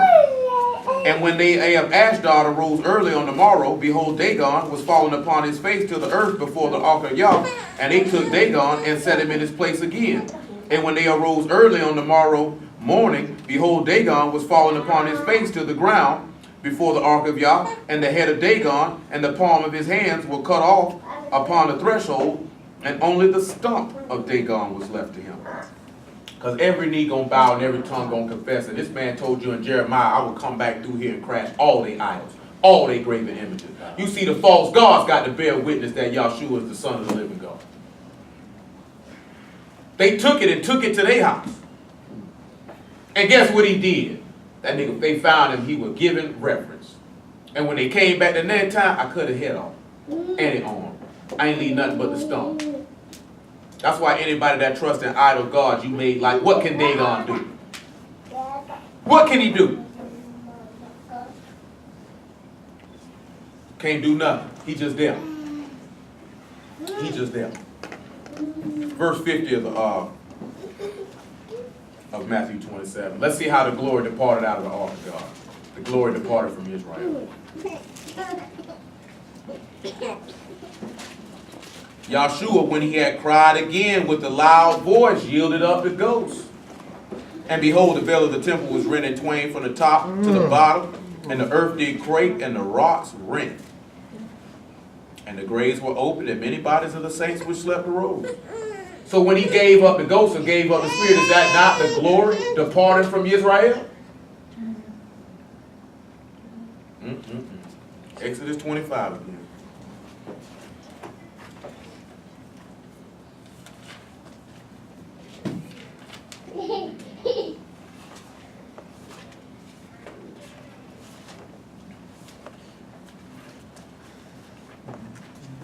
Verse 14, one more time.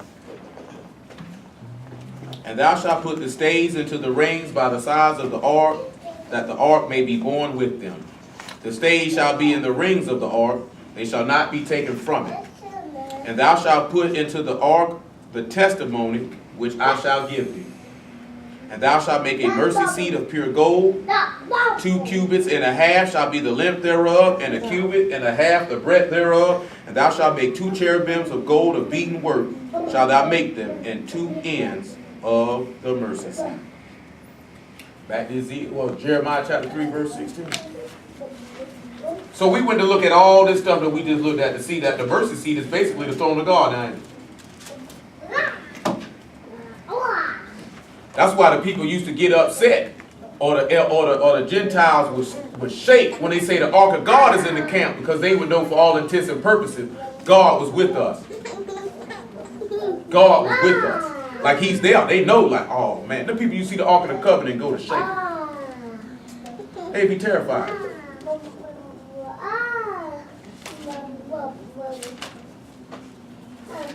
I seen a nigga from GOCC. It's Acts 3 and 16. I seen a nigga from GOCC say that they know where the Ark of the Covenant is and that we gonna have it in Jerusalem.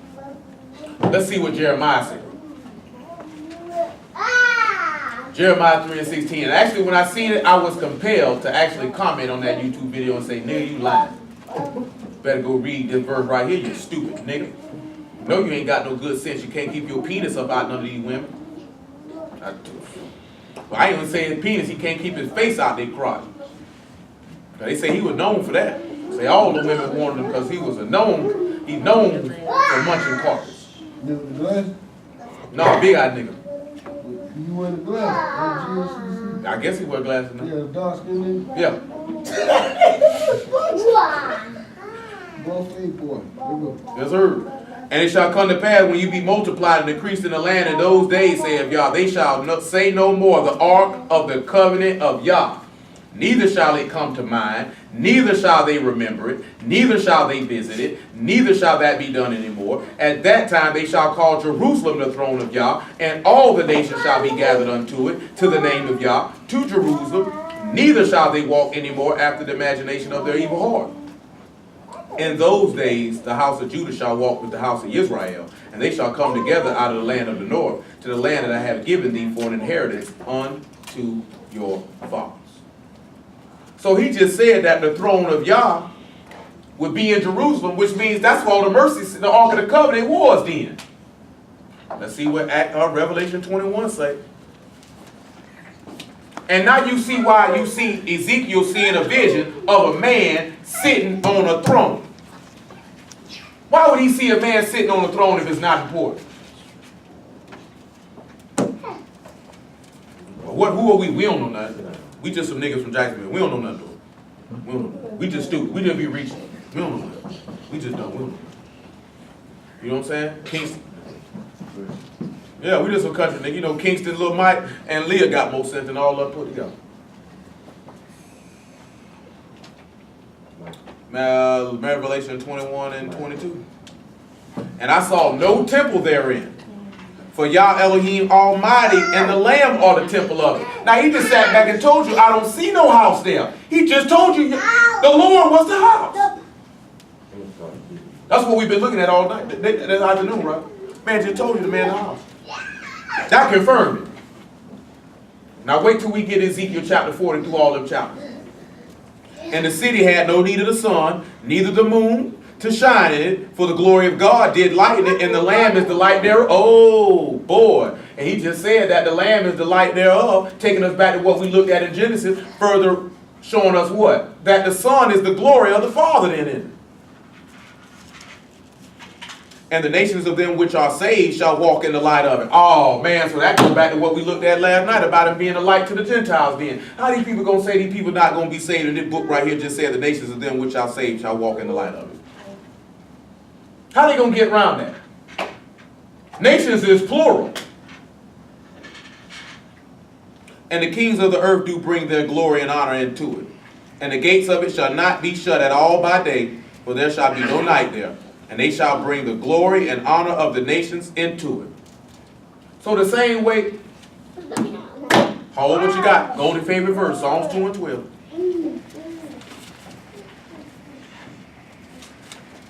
We still going to come back and do this here because I want to get real detailed with it. I want to show you how the glory that Adam gave the glory to his son. You know what I'm talking about? And how Abraham gave the glory to his son. And how Isaac gave the glory to his son. And how Jacob gave the glory to his sons. And how David gave the glory to his son. To sit back and show you how y'all would do it to his. Because in the book of Proverbs, it says the glory of sons are their fathers.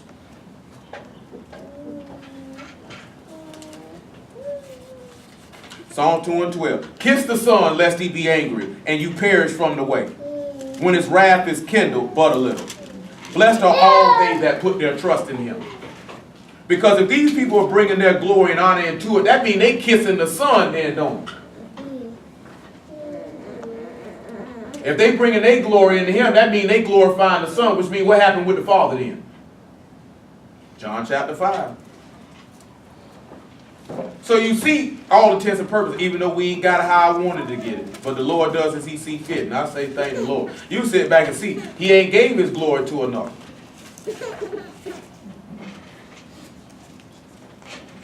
John 5 and 19.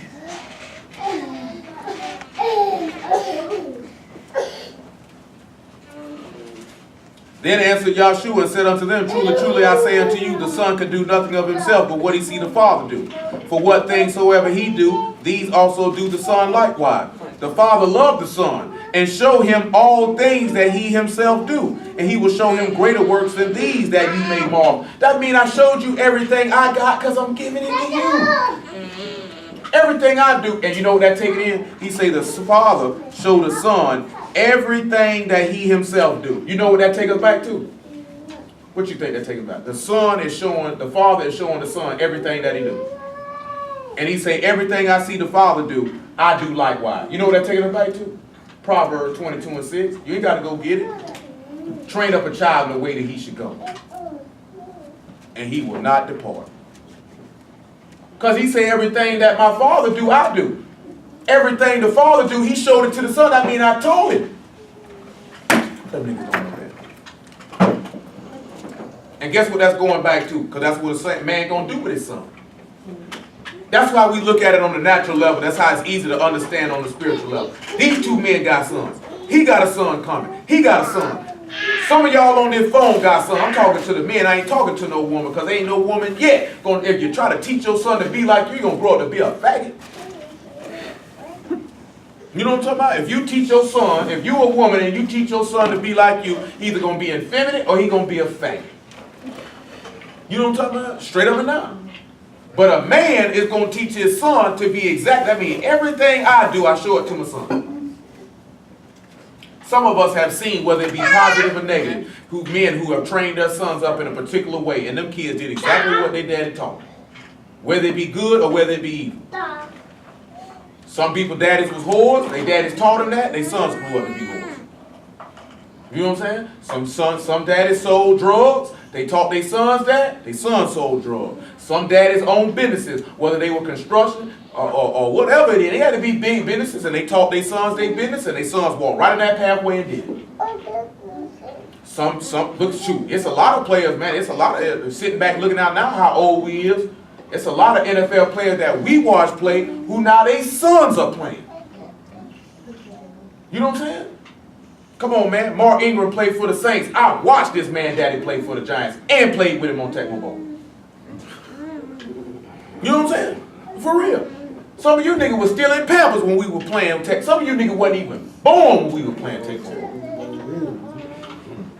And a nigga was playing with his man daddy on Tecmo Bowl. Now a nigga playing with his son on Madden. That's crazy right now. You know what I'm saying? Look at, he garbage though. Look at Austin Rivers. His daddy played point guard. Look what he doing. Man, you better off saying Steph Curry, bro.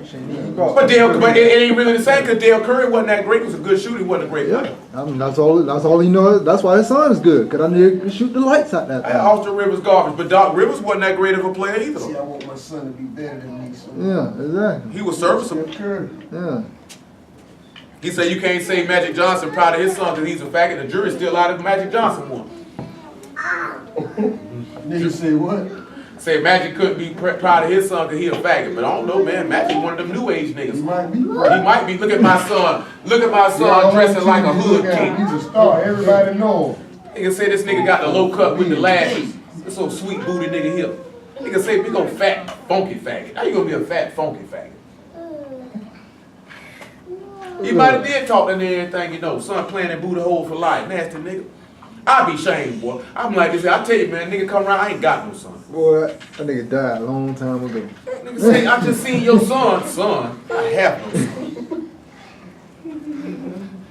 That's Nigga real. said that nigga died a long time ago. He had to. He had to. Nigga come around here and told us he gay. You ain't my son. You're The dead. minute that nigga came around here and told me he liked penis in his anus, he was already dead. Oh, man, yeah, ain't no coming back. He come around there dressed up like a woman. Love to get shot. He got no son. Kill that nigga. Love to get shot. That's what I mean. But hold on. Verse 21. For as the Father raised up the dead and quickened them, even so the Son quicken whom he will. You know that nigga been waiting on that bread all day. I just heard somebody, I thought I just heard somebody say I already bit off it. I didn't say he don't care.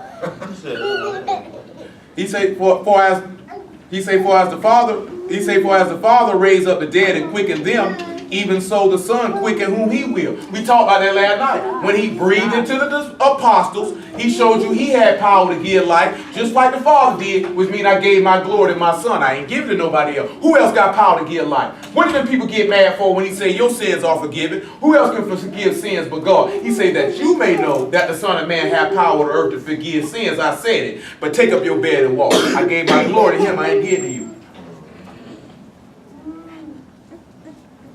Just a snippet. Just a snippet. We're gonna come back. If it God will, if it be next week. We had a lot of stuff. There's a lot of stuff we gotta learn, man. A lot of stuff you gotta cover. Like I told you, if you'd have been able, I'd have preached all day, all 8 days of unleavened bread, but y'all wasn't able to digest that one. This is what he say. For the Father judged no man, but have committed all judgment unto the Son, that all men should honor the Son, even as they honor the Father. He that honor not the Son, honor not the Father, which hath sent him. Meaning I gave my glory to him. We already seen how he gave his glory to him. When you read Isaiah 42, he was talking about raising people from the dead and opening men's eyes that they might get understanding of the word, to give light to the nations, and to also keep thee by righteousness, to raise you up from the dead. Who else being glorified in the earth other than him? Ain't nobody talking about they the Son of God. Nigga can say it, but they lying. People say it all the time, don't they? They be lying. It's a Spanish dude right now say he Jesus Christ in the flesh. Got niggas with 666 tattooed on their wrists and on their neck. You know how many people in the annals of time that came and said they were Jesus Christ? I don't think David Koresh said, I think they lied on him. I don't think he came out there and said it. It's a lot of misinformation when it comes to that right there. And that ain't even on no conspiracy spirit stuff. That's just if you actually research government documents of what went down and what was said. I don't think that man ever came out and said that he said he was Jesus Christ. But they had to come up with something to make him look crazy and killed all these people. Think you burnt up small children. You tried to say them people set themselves on fire and you did. I'm talking about if you go look at it, they try to say them people set themselves on fire and y'all did it. You try to say these people had all manner of weapons, they had none. That's what they do. It could be a time come, they'll do the same thing to us. And them people wasn't even no threat. Them just some white folks in Texas. And if they'll do that to some white folks in Texas who teaching lies, what you think they'll do to some niggas in Florida who live in truth? Or some niggas in Detroit? Or some niggas in Georgia? Or matter of fact, they gonna come kill you. You gotta look at that. because David Koresh them were teaching lies. They wasn't beating us with no offshoot of some Mormons. That's all they really were. My memory serves me right. They wasn't none of some offshoot of some Mormons. You talking that Waco? Yeah. Y'all was like 2 years old when that went out. That was 93. Yeah, nigga, I heard them niggas was killers in there. Man, they wasn't no killing. The people were lying. They done bought tanks and all to get them boys out of there. And them people wasn't doing nothing. He might have been freaking them little girls. You know what I'm talking about? But all that stuff that people said they had guns and set the compound on fire, the FBI did that. Janet Reno Gato, man, kill all them people. Them people ain't do none of that. And like if you actually go look up, I'm talking about from the government-owned mouth, not no conspiracy theory stuff, straight from the Federal Bureau of Investigation, they'll pretty much tell you we killed them people. They ain't had no guns and they ain't set no fire. The same way if you go look it up, they tell you, yeah, we made AIDS, but you can't prove it. Yeah, we made crack, but you can't prove it. You know what I'm saying? Same way they had that COINTELPRO, and they say, yeah, Oklahoma, bro. we can't. Oh man, that Oklahoma City bomb. Oh They man. talking about a green monkey in Africa, bro. That joke came right here. Yeah, that's where they say AIDS came from, an African green monkey bit a nigga. Come on, man. I went to science class just like y'all did. A virus, a living organism. Where did the monkey get it from?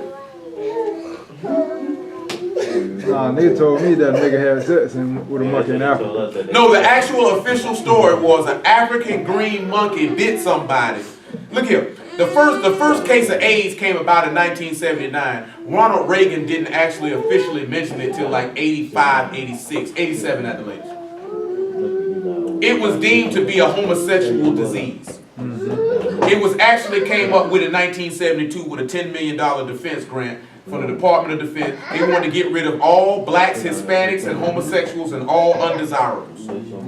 That's who it was made for. They came to find out later it wasn't killing these niggas off fast enough. Because before they came with that, they made up their mind that they were going to come with crack because cocaine was too expensive. They started with heroin first. Like I was just looking at, they had the Vice Lords on Gangland. The Vice Lords started out as a community activist group. They actually was getting government grants to start stuff up, to get jobs. They were walking with Martin Luther King. They were doing all type of stuff. That's when they came out with that COINTELPRO and said we got to stop the rise of a black messiah and all this other stuff. They said they had to tear down the movement and they started putting heroin on the street. But the heroin wasn't clipping them niggas off fast enough. And cocaine was real expensive. It was a rich man's drug. If you ain't had no cash, you wasn't getting skied. Said we'll give them crack. They were scared of the Black Panther. They were scared of the Vice Lord. They were scared of Nation. They were scared of all these people. They said something we got to do. We got to break them up, get them on his base. Or they would send a nigga in, or they would send a nigga in the congregation to infiltrate, get in close, and take them down. That's all they did to kill Malcolm. It just set some niggas in there. That's all they did. That's all they ever done. That's what they did with Martin Luther King. What you think Jesse Jackson is? He been working for the CIA for decades. Not even him. For decades. Al Sharpton been working for them people for decades. They, The nigga who, when they shot Martin Luther King, the one who pointed the direction, Yeah. he the one who made they see everybody out there. The reason what took them so long to get out there, if you do the research, see for yourself, because nobody was supposed to have on a tie. So they know who to shoot. That's why you see Jesse Dick, because Martin was arguing with Jesse like, nigga, put your tie on. He put no tie on. Jesse know he got a tie on, he getting shot. He put no tie on there. And they all pointed from the different direction than where the gunshot came from. The gunshot came from here, they pointed over there. I forgot his name. And then lied on James Earl Ray, and James Earl Ray, he was a patsy. Same thing they did with Lee Harvey Oswald. That man ain't had nothing to do with that. They had nothing to do with that. These people ain't got no problem getting you out here. They had no problem disparaging your character because they know you gonna go for it. They told you 19 dudes got on the airplane and took 2 buildings down and you believed it. They say they took the planes over with a box car. Yeah, straight up. Man, I'm gonna punch a nigga in the face, he run up on me with a box car. Nigga, you gonna have to make that box car to do what it do, man. Nigga, I ain't scared of no, what you gonna do, give me a flesh wound? Come on, bro. Man, I wouldn't care if we was 5 feet on the ground. You gonna give me a flesh wound? Hold on now, I'll open a letter up on you. Ain't nobody even sit back and use common sense. Jet fuel don't even get hot enough to burn steel. That's physically impossible. Nobody think about this stuff. Look at the Oklahoma City bombing. The debris came from the inside out, and you two told me you blew it up with a rider truck with an ammonium nitrate bomb. That means the debris should have went from the outside in. But they say debris shot out over 3,000 feet away from the building. And you told everybody in the building don't show up except for the kids in the daycare. And it killed none but some children. You have to look at this stuff. These people are no, you ain't supposed to believe. If the United States of America told you the sky blue, you're supposed to look outside and make sure. You're supposed to look outside. Let me make sure. These people are known liars. Like our brother tagged me in the status the other day talking about Tennessee finna make the Bible their state book. I said, so what? Them hypocrites don't follow it. But because these people see these Gentiles picking up our book, putting it up there and putting it out there, they think that diminishes what's written in this book. It's just some sinners grabbing it. It means absolutely nothing to me. If this country was actually founded on this book, then they would follow it then. So them making this book, this your state book, but it's faggots galore in your state though. Hold on, let's get even better. Y'all charge interest on loans. The book say don't do that. Well, let me take that back. They can do that. They can do it to us. See, we ain't supposed to charge interest to each other. If I lend him $50, he got to pay me back $50. But even a Gentile who come into and grafted in, I have to treat him like one of us, so I can't charge him no interest either. But if he's not one of us, I can tax him. The law say I can tax him. Right in Deuteronomy, the law say I can tax him. Law say I can tax him now. Law say I can tell I need 30% back on what I lent you. Straight loan sharking. You know what I'm saying? But that's what these people do. But if you were righteous, you wouldn't do that. If you was righteous, you wouldn't have that. So why y'all do that? If you was righteous, you would arrest people or lock them up. Since you know you can't kill them, you would lock them up for fornicating. If you were righteous, you wouldn't sell alcohol, period. If you were righteous, you wouldn't sell cigarettes. If you were righteous, you would not allow any objectionable material to air on any network in your state. You see what I'm saying? So, man, I ain't studying none of them hypocrites making this thing they state book. But you got to sit back and look at, man, this country lie to you, man. This country paint you any way they want to paint you. He can sit back and tell you he wasn't doing nothing crazy. And the media, when he played football, if they don't like you, they'll paint you how they want to paint you. They'll make you how they want you to be. I don't like that nigga. He ain't give me an interview last week. Yeah. That guy's a jerk. I was finna just say that. My son. Oh, he had an attitude. Colossians 1:20. Well, I mean, hey, man, if people feel like they got a job to do, you ain't helping me do my job, nigga. Hold on, let's finish Ezekiel chapter 1. You should feel privileged to let But guess how you hear? I'm gonna tell y'all something. Every time you hear them people say you should feel privileged to play professional football, or basketball, or baseball, they telling you, nigga, you should be happy we let you make millions of dollars. You stupid nigga, we allowed you. You should be happy we allow you to have access to do anything with us, because you ain't nothing but a monkey with a ball. Run, monkey, run. Jump, monkey, jump. Swing that bat, monkey. You're a monkey with a microphone. Look at that monkey jump over that hurdle. That's how they do it in Africa, son. I didn't say that. That's how they do it in Africa, son. That's how I'm telling you. Anytime you hear them people you hear them say it's a privilege. It's not a privilege. I have a talent and skill compensate me for it. You know what I'm talking about? You can't make no money without me, buddy, because white man, you can't. Nobody want to watch your old crotchety behind do it. They say, I want to see Jerry Jones drop back in the pocket. I sure been trying to see Prokhorov shoot a jumper from 22 feet. You know what I'm saying? I wonder if Mickey Arison for the Heat, I wonder if he got a mean crossover. You know what I'm saying? You know that these niggas can do stuff that your people can't do, and that people will pay top dollar for merchandise with their name on it and to watch them do it, and you gonna turn around and say it's a privilege for me to be here? Man, I feel just like Buddy from Goodfellas. Screw you, pay me. And when you can't borrow another dime, you light a match and you blow the joint. You know what I'm saying? Pay me my money, man. Pay me my money. You know what I'm saying? Don't get mad at me. I got to get mine. Ain't no privilege. That's the same way somebody say it's a privilege for you to work at Microsoft. It's no privilege for me to work here. I had a skill that you needed and you hired me for it. Now pay me for my money or I'll take my skills elsewhere. The only difference is athletes can't do that. Once you blackballed, you done. There's no other league for you to play. And these niggas don't have the heart to do what they sell. But at the same time, these people could stop them. But hold on. But see, these people could stop them. Because in order for you to play, you need a venue. If they don't want to give you the municipal bonds to build a venue or allow you to use venues that are already established, you can't do it. Well, they sat back and seen with a Negro League, these niggas can play. It's better we make some money off of it than they make it. So give them an opportunity. And I know it because the baseball field over here in Durkeeville was a Negro League stadium. So y'all don't even know that. You knew that? Yeah. Right over there on Myrtle Avenue, that baseball field over there was an actual stadium where a Negro League team played at in Jacksonville, Florida. No, I'm going to play that part. You know what I'm saying? That's a literal. They had the best player. You know that?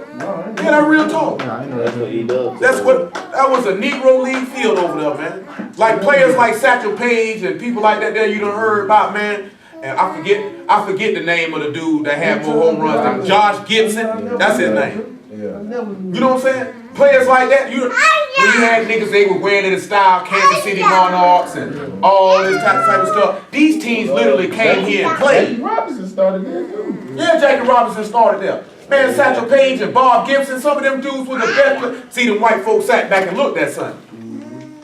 You know what I'm saying? Larry Doby, the first man to play in the American League. See, they sat back and looked at something.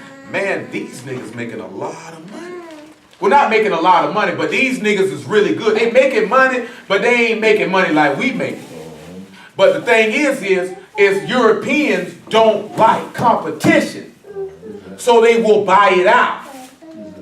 See, that's what Vince McMahon did with WCW. He know if I leave these people alone and anybody got any type of sense that can know how to run this company, it could put me out of business. Let me go ahead and buy them out.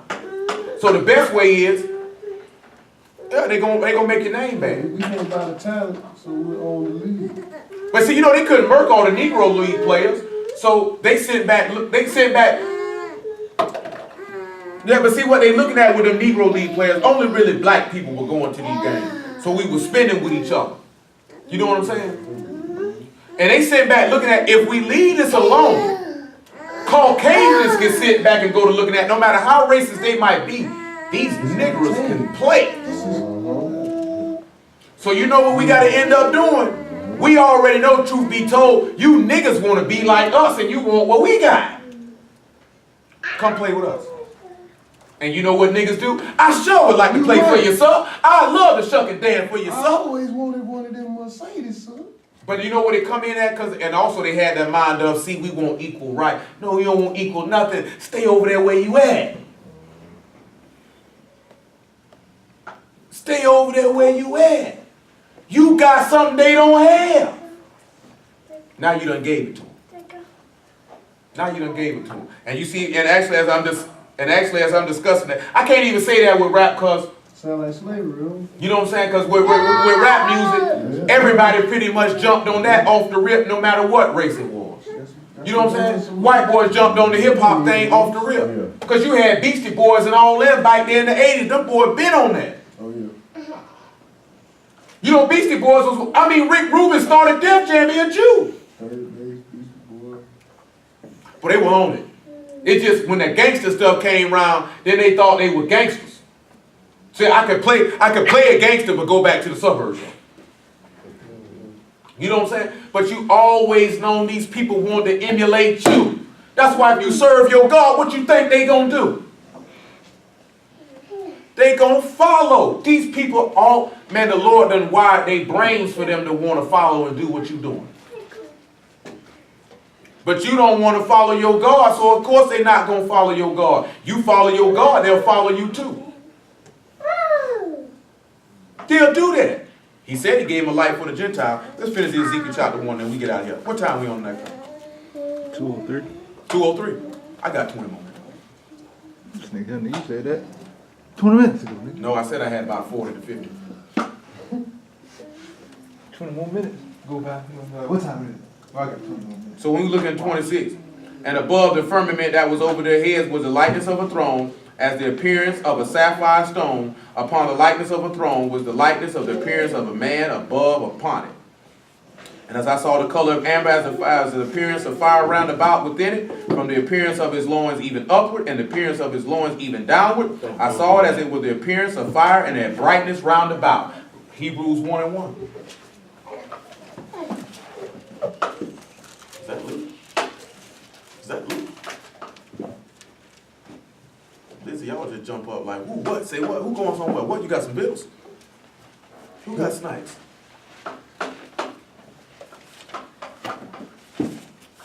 You said it had brightness and glory going round about the throne, right? That's what it said, right? Let me get round up so we get out of here. No. God, who at sundry times and diverse manners spake in time past unto the fathers by the prophets, having these last days spoken unto us by his Son, whom he hath appointed heir of all things, about whom also he made the world, who being the brightness of his glory, the brightness of his glory, and the express image of his person, and upholding all things by the word of his power, when he had it by himself purged our sins, sat down on the right hand of the majesty on high. So he sat down to his throne. And what did he say? Let's look at Matthew 26 and 62 and see what he said about that glory in the throne. 64. Then after that, Colossians 1, and we'll get out of here. Well, I got to wait. 64.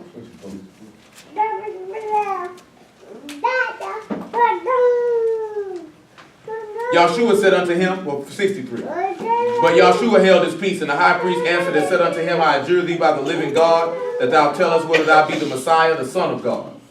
Yahshua saith unto him, Thou hast said, Nevertheless, I say unto you, hereafter ye shall see the Son of Man sitting on the right hand of power, coming in the clouds of heaven. That's what we're looking at in Ezekiel chapter 1. Because if he in the firmament, he in the clouds of heaven, he's seen a throne. He just told you, you're going to see me coming in the right hand, by the right hand of power. He said, you're going to see this man sitting on the throne, and he's going to be girded about with brightness. He just said he was made in the express image of his person and the brightness of his glory. That means I gave my glory to my Son. I ain't giving it to nobody else. I gave it to him. Who else is coming back on the throne? Who else coming back to wreak havoc? We didn't get to Solomon this week, but hey, it wasn't the Lord's will. Maybe next week. Colossians chapter 1. I thank the Lord. He take it how he wants.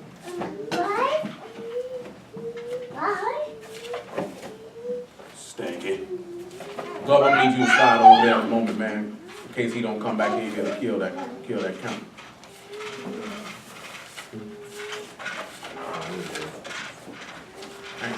There you go. There you go. Colossians chapter 1, we think we start at verse 12. Giving thanks unto the Father, which made us meet to be partakers of the inheritance of the saints in light, who have delivered us from the power of darkness and have translated us into the kingdom of his dear Son, in whom we have redemption through his blood, even the forgiveness of sins, who is the image of the invisible God and the firstborn of every creature.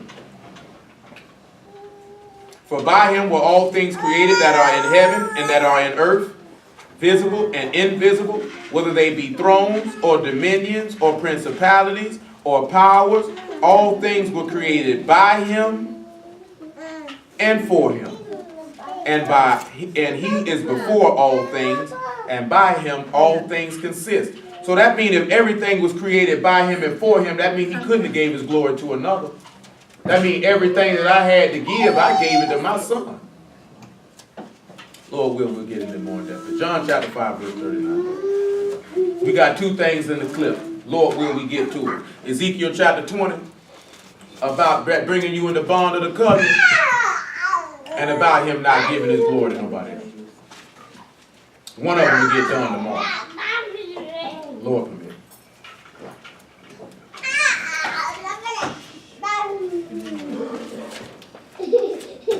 Search the scriptures, for in them you think you have eternal life, and they are they which testify of me. And you will not come to me that you might have life. I receive not honor from men, but I know you, that you have not the love of God in you. I am come in my Father's name, and you receive me not. If another shall come in his own name, him you will receive. How can you believe which receive honor one of another, and seek not the honor that comes from God only? Do not think that I will accuse you to the Father. There is one that accused you, even Moses, in whom ye trust. For had you believed Moses, you would have believed me, for he wrote of me. But if you believe not his writings, how shall you believe my words? Praise ye y'all for Yahshua for the word. Y'all understood all this afternoon? Oh, praise God.